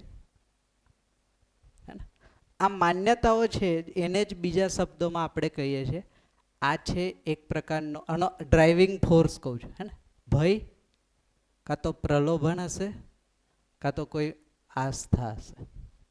આ ત્રણ જ આધાર છે માન્યતાના. તમે ચેક કરી લો, કોઈ પણ માન્યતા તમારી હોય, કાં તો આના મિક્સિંગમાં હશે, કાં તો આમાંથી કોઈ એક હશે. જેમ કે દવા લેવા માટે ભોજન કરવું, આ ક્યાં આવશે? ભય. સ્વાદ માટે ભોજન કરવું ક્યાં આવશે? પ્રલોભન. કે સ્વાદ મળી જશે ને તો હું સુખી થઈ જઈશ, હે ને? મજા આવશે. એક પ્રકારનું પ્રલોભન. તમે જુઓ, કોઈ પણ એક્ટિવિટી તમારા લાઈફની, માની લો કે અત્યારે તમારી જે એજ છે 25, 30, 35, 40, આટલા વર્ષોમાં કરેલા વ્યવહાર અને કાર્ય પાછળનો આધાર તમે જુઓ તો કાં તો કોઈ ભય હશે, કાંઈ પ્રલોભન હશે, કાં આસ્થા હશે. આના સિવાય કોઈ આધાર હોય તો તમે જણાવો. આ ત્રણ સિવાય કોઈ તમારો આધાર હોય, તમને એવું લાગતું હોય કે ના આ ત્રણ સિવાય આ આધારથી હું વિચારું છું ને એ આધારથી જીવું, તો તમે કહો. અગેન માનવાનું નથી, હે ને? આપણે એ જ વાત કરીએ, ચેક કરીએ છીએ આપણે. તો હોય જ શકે, હોય તો તમે કહી જ શકો. તમે ચેક કરો આટલા વર્ષોની યાત્રા તમારી, એક પણ એવો નિર્ણય કે જે તમે ભય પ્રલોભન આસ્થા વિના લીધો હોય તમારી લાઈફનો, એક સિંગલ ડિસિઝન આપણી લાઈફનું જે મેં પોતે લીધું હોય. તમારી લાઈફનું એક એવું ડિસિઝન જુઓ કે જે તમે પોતે લીધું હોય, જેમાં નથી કોઈ ભય, નથી કોઈ પ્રલોભન કે નથી કોઈ આસ્થા. છે એવું કોઈ ડિસિઝન? જી. આમાં જયભાઈ ઘણીવાર એવું ધ્યાન જાય છે, સાચું ખોટું જરીક વેરીફાઈ કરજો. જી.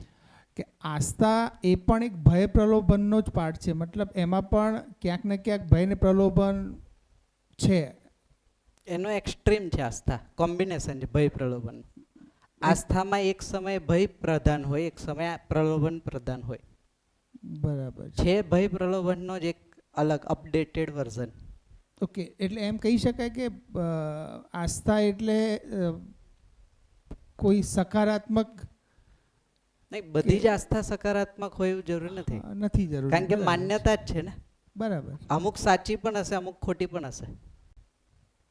એટલે આસ્થામાં સાચું ખોટું બે પોસિબલ છે. બરાબર છે. એટલે ઇન શોર્ટ આપણે આને શોર્ટમાં ભય પ્રલોભન કહીએ તો પણ એ પૂર્ણ તો છે જ એમ.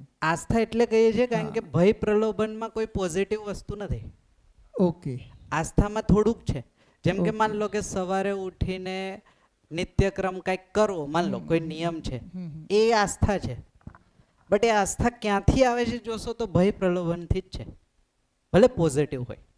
માન લો વડીલોનું સન્માન કરવું, આ એક આસ્થા છે. શું કામ સન્માન કરવું એનો આન્સર નથી. તો એ શું થઈ ગયું, કાં તો ભય છે, કાંઈ પ્રલોભન, કાં રિચ્યુઅલ્સમાં ચાલતું આવે છે એટલે આસ્થા છે. મારા વડીલો કરતા તો હુંય કરું છું, લોજિક નથી કોઈ. હવે એ પૂછે કે જ્યારે વડીલનું જ સન્માન થવું જોઈએ કે બધાયનું સન્માન થવું જોઈએ, તો એક્સેપ્ટેડ છે બધાયનું સન્માન થવું જોઈએ, તો પછી આસ્થા નથી. તો પછી કંઈક એને મતલબ ક્યાંક વિચારનું ઇનપુટ છે. તો ત્યારે જેટલી પણ આસ્થા છે એમાં સારી પણ છે. જેમ કે આજે પરિવાર છે જે આસ્થા વિધિથી ચાલી રહ્યો છે, પરિવારમાં 4 જણ રહે છે, 5 જણ, એ શું કામ સાથે રહે છે? કોને કીધું સાથે રહેવાનું? તો આસ્થા છે ને એક પ્રકારની. એ આસ્થામાં જોશો તો સમાજનો ડર પણ છે, હે ને? એ સમાજમાં કેવું લાગશે સાથે નહીં રહીએ તો. પછી પોતાના પરિવારનું પણ એક પ્રેશર છે, બધા રહે છે તો પછી રહેવું પડે. તો ભય પણ છે અને પ્રલોભન પણ છે એમાં, બટ ચાલે છે કોઈ આસ્થા વિધિથી એમ. તો આસ્થામાં બેઝિકલી જોશો તો ભય પ્રલોભનનું કોમ્બિનેશન જ છે, બટ એમાં સકારાત્મક પણ હોય અને નેગેટિવ પણ હોય, બે પોસિબિલિટી છે. એટલે કહી શકાય કે ભય ને પ્રલોભન એ નેગેટિવ જ છે, એમાં કોઈ સકારાત્મકતા નથી. હા, ભય તો ટોટલી નેગેટિવ છે, હે ને? પ્રલોભન બેઝિકલી કોમ્બિનેશન ઓફ બેઝિક આ બે તમે જોશો ને તો એકબીજા સાથે કોરિલેટ. તો હવે માન લો કે અહીંયા બેસાડવા માટે તમારે કંઈક પ્રલોભન આપવું પડ્યું, હે ને? તો રિઝલ્ટ તો પોઝિટિવ માટે છે ને, બટ પ્રલોભન કન્ટિન્યુટી નહીં આપી શકે. એક પ્રકારનો પ્રભાવ છે, પ્રભાવ પોઝિટિવ હોઈ શકે, પ્રભાવ નેગેટિવ હોઈ શકે. જેમ કે અત્યારે આપણે વાત કરતા હોય તો જે રીતના વાતચીત કરીએ જેનો પોઝિટિવ પ્રભાવ તમારા સાથે જઈ શકે અને નેગેટિવ પ્રભાવ પણ જઈ શકે, હે ને? તો પ્રભાવનું જ એક પોઝિટિવ, જે મને પોઝિટિવ લાગે છે એ વર્ઝન છે પ્રલોભન મારા માટે. બની શકે બીજા માટે એ નથી. માન લો કે એક એક્ઝામ્પલ આપું, જમવામાં આજે સ્વીટ છે, હે ને? હવે જેની માટે સ્વીટ આમ લાઈક પોતાની લાઇકિંગમાં છે તો એની માટે પ્રલોભન છે. જેની માટે સ્વીટનો કોઈ મતલબ જ નથી એની માટે પ્રલોભન નથી, તો એની માટે તો કંઈ મતલબ નથી. તો આ પ્રલોભન પણ અગેન એ મારી કોઈ બિલીફ છે જેની સાથે વસ્તુ જોડાઈ છે. ભય પણ અગેન મારી કોઈ બિલીફ છે. જેમ કે માન લો કે રાત્રે તમે જતા હોય ને તમારા પગ નીચે એક લાકડી આવી ગઈ અને તમે એવું માન્યું કે સાપ હશે તો ડર છે, તો ડર લાગશે, તો એ માન્યતા જ થઈ. અને એવું લાગે છે કે સાપ છે ને પગ મૂકી દીધો, તમને એવું લાગે છે કે લાકડી જ છે, તો સાપ હશે તોય ડર નથી. તો અગેન આ જોશો તો એક પ્રકારની માન્યતા જ છે મૂળમાં, પણ માન્યતાના જે પ્રભાવ છે પ્રભાવને બાયફર્ગેટ કરીએ છીએ, કાં તો ભયથી આવે છે, કાં તો પ્રલોભનથી આવે છે, કાં તો આસ્થાથી આવે. તો આ બેઝિકલી પ્રભાવ દબાવનું કોમ્બિનેશન છે. પિયર પ્રેશર પણ એક કામ કરે, હે ને? પછી એક પ્રકારનું પ્રલોભન પણ કામ કરે અને એક પ્રકારની આસ્થા. તમે આજે જોશો ને તો પરિવાર જેટલા પણ ચાલે છે ને કોઈ આસ્થા પ્રાયોરિટીમાં છે એટલે ચાલે છે. વ્યવસાય જેટલા પણ ચાલે છે ને એની પાછળ કોઈ પ્રલોભન છે એટલે ચાલે છે. અને દેશ જેના આધારે ચાલે છે ને ડર છે એના કારણે ચાલે છે બેઝિકલી. તો દરેકના લેવલ વાઇઝ આની ઇન્ટેન્સિટી અલગ અલગ હોઈ શકે, બટ મૂળમાં તો આ 3 વસ્તુ છે એવું કહીએ. માન્યતા જ્યારે કહીએ છીએ તો આ 3થી બનેલી માન્યતા છે, આ 3ના કોમ્બિનેશનમાં. આ ક્લિયર થાય છે? આ સમજે છે? હા, એટલે આને શોર્ટમાં પ્રભાવ દબાવ કહી શકીએ. પ્રભાવ દબાવ કહી શકો. અને જે આપણે સમજણવાળો પોર્શન કહીએ જે સ્વભાવમાં આવે એ સ્વભાવમાં પ્રભાવ દબાવ નથી. તો અગેન પાછો ક્વેશ્ચન ફરીથી ત્યાં જ લાવું છું કે આ માન્યતાઓ જ્યાં સુધી આપણો આધાર છે ત્યાં સુધી આપણી જેટલી પણ એક્ટિવિટીઝ છે એ બધી જ ડ્રીવન બાય ભય પ્રલોભન આસ્થા, એને નામ આપીએ છીએ આ પરતંત્રતા છે. માનસિકતામાં આપણે સ્વતંત્ર નથી, આપણે કોઈ ભય પ્રલોભન આસ્થા વશ નિર્ણય લીધેલા છે. તો આ મારો નિર્ણય નથી, એટલે એનું ફલ પરિણામ પણ મને જોઈએ છે નથી આવતું ને. મારે તો અહીંયા સુખી થવું હતું, અહીંયા સમૃદ્ધ થવું હતું, પણ આવે છે કંઈક અલગ. બિકોઝ આ મારા નથી, આ ડ્રીવન બાય ભય ઓર પ્રલોભન ઓર આસ્થા છે. તો એને કીધું પરતંત્રતા. આ ક્લિયર થાય છે? આમાં કોઈ પ્રશ્ન હોય તો કયો. અને આ એક આપણી બ્લુપ્રિન્ટ છે. હા, ઓકે. ત્યાં હવે જે વાત કરી કે માન્યતા, અને પરતંત્ર છે, પ્રભાવ દબાવમાં છે. હમ. તો આ માન્યતા તો આપણે તો વર્ષોથી કે એક શરીરથી અનંત શરીર સુધી આપણે યાત્રા છે, હમ. તો એ ઇનબિલ્ટ માન્યતાઓ રહી છે આપણા અંદર જીવન. હા. માન્યતાઓ છે ને એ બેઝિકલી માન્યતા ચેન્જ થતી રહે, એટલે ઇનબિલ્ટ માન્યતાઓ ન હોય. ઇનબિલ્ટ માન્યતાના કોઈક નિષ્કર્ષ હોય, હે ને? જ્યારે શરીર શાંત પડે એ પહેલા નિષ્કર્ષ હોય હા. કોઈ નાનો મોટો. એ નિષ્કર્ષ હોય શું હોય કે હું સુખી થયો કે નહીં, લાઈક આટલો જ હોય બહુ મોટા રૂપમાં કહો તો. જમા ઉધારનું પાસું ચેક થાય. હા, તો સુખી થયો હશે તો હું એ નિષ્કર્ષને કેરી ફોરવર્ડ કરીશ. દુઃખી થયો હોઈશ તો એ નિષ્કર્ષ કેરી ફોરવર્ડ નહીં થાય. એટલે થાય જ નહીં, કારણ કે માણસ સુખી થયો જ નથી. એટલે ચેન્જ થઈ જશે, પ્રવૃત્તિના રૂપમાં રહેશે નિષ્કર્ષ. પછી વાતાવરણ મળશે તો એક્ટિવ થઈ જશે. આ સંસ્કાર જે કે છે હા. એ માન્યતાના સંસ્કારમાં હા, એ માન્યતાથી જે બને છે એને કહીએ છીએ પ્રવૃત્તિ. સંસ્કાર નથી હોતા એ. હે ને? સંસ્કાર પક્ષ છે એ સમજથી બને છે. એ સમજથી બનતા હોય સંસ્કાર તો એ તો એકદમ પોઝિટિવ રિઝલ્ટ આપે. એ પોઝિટિવ જ છે, કારણ કે એમાં કુસંસ્કાર જેવી વસ્તુ નથી હોતી. સમજી ગયા. હે ને? તો એ કુસંસ્કાર છે તો એ પ્રવૃત્તિ ખોટી છે કાં તો સાચી છે. હે ને? એને પ્રવૃત્તિઓ નામ આપ્યું છે, સંસ્કાર નથી કહેતા એને. હોઈ શકે પ્રવૃત્તિ પોઝિટિવ ને. સંસ્કાર સમજ પછી જ ડેવલપ થાય, એટલે હંમેશા એ સાચા જ હોય, અસ્તિત્વ સહજ જ હોય. તો સંસ્કાર કેરી ફોરવર્ડ થાય, પ્રવૃત્તિ પણ થાય, બટ આ પ્રવૃત્તિ બે છે ને, નેગેટિવ હોય છે, પોઝિટિવ હોય છે. આસ્થાવશ બનેલી પણ હશે. રૂપી બી હોઈ શકે, પૂર્વાગ્રહ પૂર્વાભ્યાસ રહિત હોઈ શકે, અને હોઈ સમય અને પરિસ્થિતિ પ્રમાણે ચેન્જ પણ થાય છે. વાતાવરણ પ્રમાણે ચેન્જ બરોબર. થશે. જેમ કે તમારી કોઈ માન્યતા છે પ્રવૃત્તિના રૂપમાં, નિષ્કર્ષના રૂપમાં, તે માન્યતાને અનુકૂળ વાતાવરણ મળશે ને તો એ ગ્રો થશે. પ્રવૃત્તિ તમારી ગ્રો થશે અને બિલીફ બની જશે. પાછી એ બિલીફના આધારે વિચાર વ્યવહાર કાર્ય થશે. જો આ પ્રવૃત્તિને અનુકૂળ વાતાવરણ નહીં મળે તો આ હાઇબરમેન્ટમાં પડેલી રહેશે, એનો કોઈ પ્રભાવ અહીંયા નહીં આવે નીચે. हाँ जी. हेलो सर, अभी आपने कहा कि परिवार आस्था से चल रहा है, कोई भी बिजनेस चल रहा है वो प्रलोभन से चल रहा है, और देश आपने कहा भय से चल रहा है. तो वो देश कैसे भय से चल रहा है वो मुझे समझना है. जैसे एक एग्जाम्पल છે, આજે જે દેશનું સૌથી વધારે બજેટ કેમાં જાય? ડિફેન્સ. डिफेंस. એનો મતલબ ઇનસિક્યોર છે ને દેશ, Insecure. કોઈ પણ છે. એનો મતલબ શું છે? ભય છે ને. ओके. એની પ્રવૃત્તિને ઓબ્ઝર્વ કરશો ને એટલે એનો ડ્રાઇવિંગ ફોર્સ ખબર પડશે. જો આજે દેશનું સૌથી વધારે બજેટ એજ્યુકેશન પર હોત તો એનો મતલબ ભય, પ્રલોભન, આસ્થા નથી, આ કંઈક બીજી જ વસ્તુ કામ કરે. સૌથી ઓછું બજેટ કેનું જ દેશમાં? એજ્યુકેશન. એનો મતલબ વિચાર પર કોઈ ધ્યાન જ નથી ને, કારણ કે વિચાર ક્યાંથી બને છે? એજ્યુકેશનમાંથી બને છે ને. આ મેક્સિમમ જ્યાં ગ્રો થતા હોય એ છે આપણા 20-25 વર્ષનો સમય, જેને આપણે એજ્યુકેશન સિસ્ટમ કહીએ, જેમાં આ બધી વસ્તુ ગ્રો થાય છે, બિલીફ. તો એમનું ધ્યાન નથી એટલે એ અહીંયાથી જ ડ્રાઈવ થાય છે.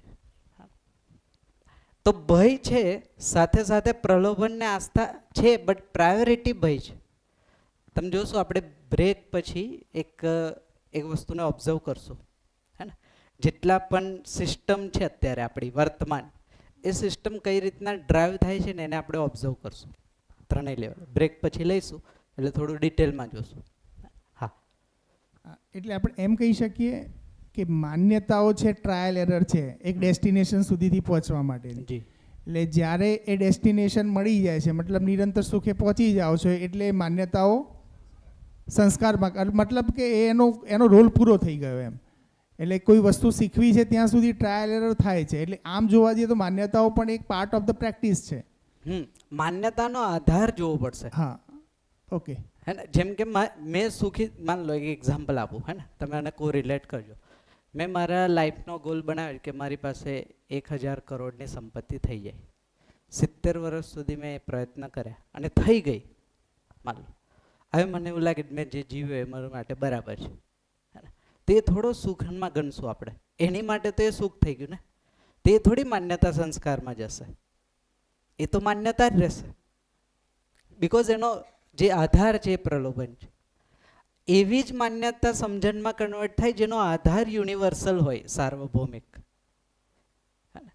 એના સિવાય કોઈ માન્યતા સંસ્કારમાં કન્વર્ટ નહીં થાય, કોઈ પણ. એટલે આ જે માન્યતાઓ અને પ્રવૃત્તિઓ છે કેરી ફોરવર્ડ નહીં થાય.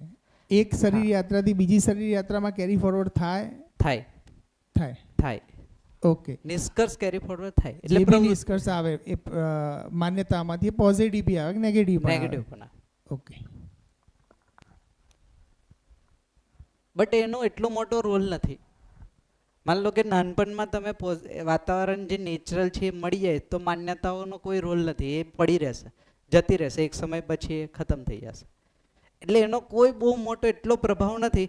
એ પ્રભાવ ક્યારે દેખાશે કે જ્યારે એ માન્યતાઓને અનુકૂળ, માન લો કે કોઈ એક એક્ઝામ્પલ આપું, હે ને, કોઈકનો સેવાવાળો પક્ષ માન્યતામાં છે. પોઝિટિવ એક્ઝામ્પલ લઈએ, હે ને, કોઈક સેવા કરવું ગમે છે, કોઈકને બીજાની હેલ્પ કરવું, સેવા. એનો મતલબ એની પ્રવૃત્તિમાં આ કંઈક વસ્તુ છે પડેલી. એને અનુકૂળ વાતાવરણ મળશે ને તો એ એક્ટિવ થઈ જશે, પ્રવૃત્તિ તમને દેખાશે. એક સામાન્ય ઉદાહરણ આપું, જો પ્રવૃત્તિ ચેક કરવાનું, ક્રોસ ચેક કરો. જેમ કે તમે સવારમાં નાહીને તમારો ટુવાલ મૂકો છો એની જગ્યાએ કે એઝ ઇટ ઇઝ રાખો, આ પ્રવૃત્તિ ડ્રાઈવ કરે છે. સામાન્ય ઉદાહરણ છે. જો તમે એ વસ્તુને તમને એવું લાગે છે કે આ મૂકવો જોઈએ ને તમે રોજ મૂકો તો એ તમારી પ્રવૃત્તિ ડ્રાઈવ કરાવે તમને. માન લો કે શોર્ટ વેથી ઇન્કમ કમાવી જોઈએ કે મહેનત કરીને કમાવી જોઈએ, આમાં જે મારા નિષ્કર્ષ છે તમારી પ્રવૃત્તિ ડિફાઇન કરે. ઓછું આપીને વધારે લેવાની વૃત્તિ હોય તે કોઈ પ્રવૃત્તિ માન્યતામાં એવી પડેલી છે કે જે ઓછી મહેનતે વધારે કમાવાવાળું છે. તો પ્રવૃત્તિ ચેક કરવાના પણ અમુક છે, બટ એ આગળ અધ્યયનની વસ્તુ છે, હે ને, ડીપ સ્ટડીમાં જશું. બટ અત્યારે આન્સર માટે એટલું જોઈ શકીએ કે પ્રવૃત્તિ જે માન્યતાઓની છે એનો નિષ્કર્ષ કેરી ફોરવર્ડ થાય. બટ એને વાતાવરણ મળશે તો એ વધારે ગ્રો થશે, વાતાવરણ નહીં મળે તો એ ખતમ થઈ જશે, પછી એ આગળને કેરી ફોરવર્ડ ના થાય. તો આપણે એ વાત કરતા. હા, એટલે એમ કહી શકાય સમજ હે તો ગલતી નહીં, ગલતી હે તો સમજ નહીં. મતલબ ગલતીઓ જ્યારે પ્રોપર એની રિપ્લેસમેન્ટ થઈ જાય છે પ્રોપર, એટલે એનો આધાર સહી થઈ જાય છે, પછી એ ત્યાં ગ્રો નથી કરતી. હા, એ તમે કહો છો એ અલગ પર્સપેક્ટિવથી કહો છો. અહીંયા એ પર્સપેક્ટિવ, જેમ કે કોઈ વ્યક્તિ આસ્થાથી જીવે છે ને એ પણ ભૂલો નથી કરતો, હે ને, તો શું એનામાં સમજ છે? નથી ને. આસ્થાથી જીવતા તો ધરતી બરબાદ નથી થઈ, બનેલી રહેતી હતી ને પાસ્ટમાં. જે આસ્થા પરંપરા હતી આપણા વિશ્વમાં તો સંતુલનમાં હતી ધરતી. તો એનો મતલબ એ થોડો જ કે એની પાસે સમજ હતી. કોઈ એવી માન્યતા હતી સારી કે જેના કારણે આ ટકી ગયું. હવે એ માન્યતા ચેન્જ થઈ ગઈ, તો હવે એનો એ ટકી નથી ગયું, હવે એનું ડિગ્રેડેશન થાય છે. તો તમને આસ્થામાં જીવતા પણ એવા લોકો દેખાશે જે તમને એવું લાગે આ બિલકુલ સમજદાર વ્યક્તિ છે, રેપ્લિકા, હે ને. બટ એની સ્થિતિ એને જોવાની, આ પ્રવૃત્તિ ચેક કરવી, આ ઇમ્પોર્ટન્ટ પાર્ટ છે. આ ક્યાંથી આવે છે? જો આસ્થા હશે ને તો ગેરંટી આગળની જનરેશનમાં ન જ જાય. આ ક્રોસ ચેક છે. સમજથી આવતું બિહેવિયર હશે ને ગેરંટી આગળની જનરેશનમાં જાય જ. તો પરિણામ એનું છે ને પરિવારમાં જ મળી જશે. કોઈ વ્યક્તિ આસ્થાથી સારી રીતના જીવે છે કે સમજણથી જીવે છે એનું રિઝલ્ટ આગળની જનરેશનમાં જ દેખાઈ જશે. આસ્થાથી ગમે તમે આજે જોજો, ઘણા એવા પરિવાર છે કે જેના માતા પિતાના સંસ્કાર ખૂબ સારા છે, બાળક સૌ વિરુદ્ધ ઓપોઝિટ રીતના જ જીવે છે. એનો મતલબ એ આસ્થા સારી છે એમની જે રહેણી કરની છે એ વિચાર પક્ષે થોડો સારો છે.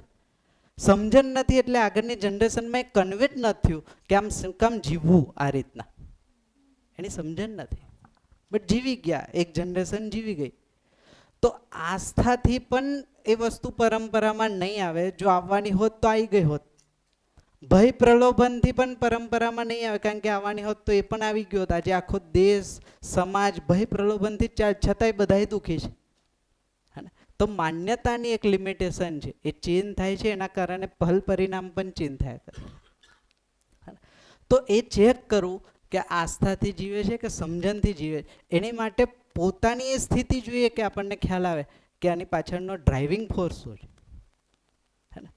માની લો કે કોઈ એક બહુ સારા કુટુંબ જેને આપણે કહીએ છીએ, એ સારા કુટુંબ જીવતા હશે ને તો એ સારી રીતના જીવે છે એનું પ્રમાણ છે કોઈને દુઃખી નહીં કરતા હોય, ઈમાનદારીથી જીવતા હશે, હે ને, કોઈનું શોષણ નહીં કરતા હોય, હે ને, અને કોઈને હાર્મ પણ નહીં કરતા હોય.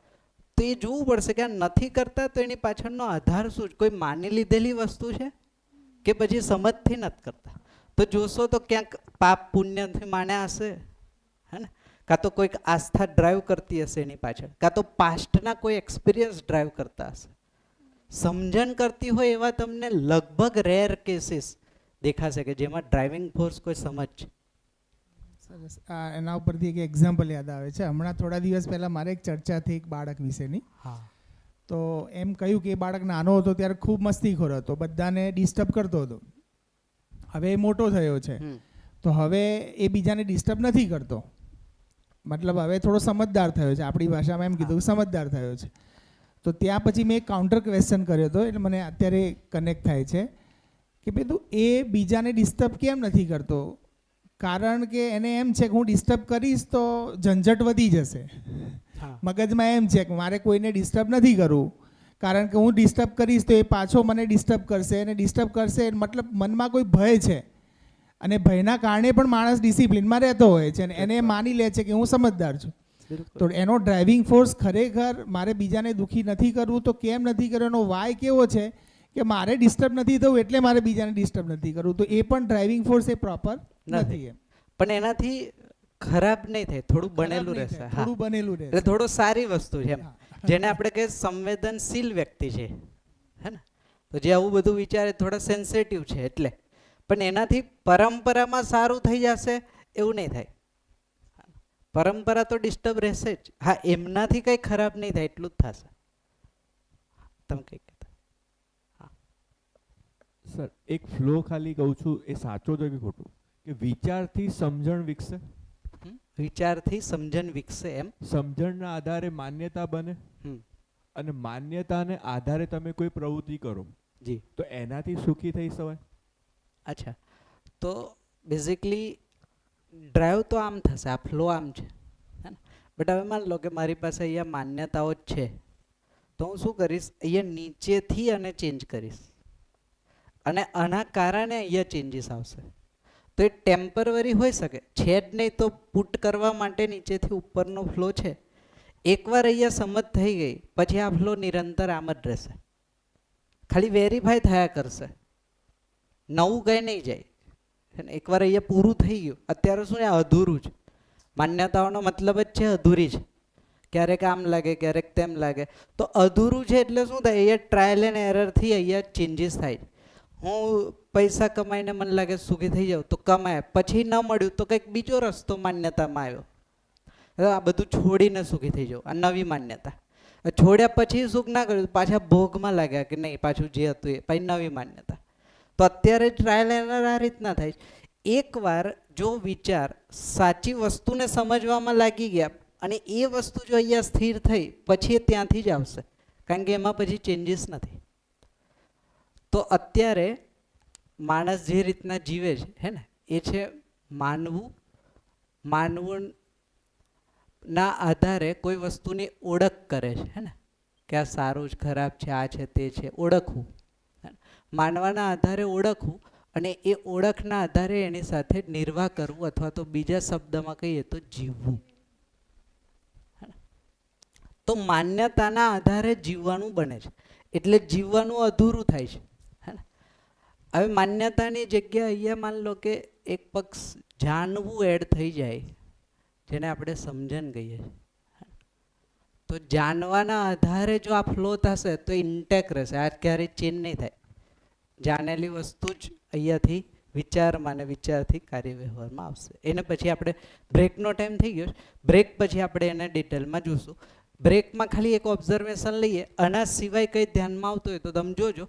બ્રેક પછી ચર્ચા કરશું અને આગળના નવા સ્ટેપમાં જશું. Thank you. મળીએ. બ્રેક આપણે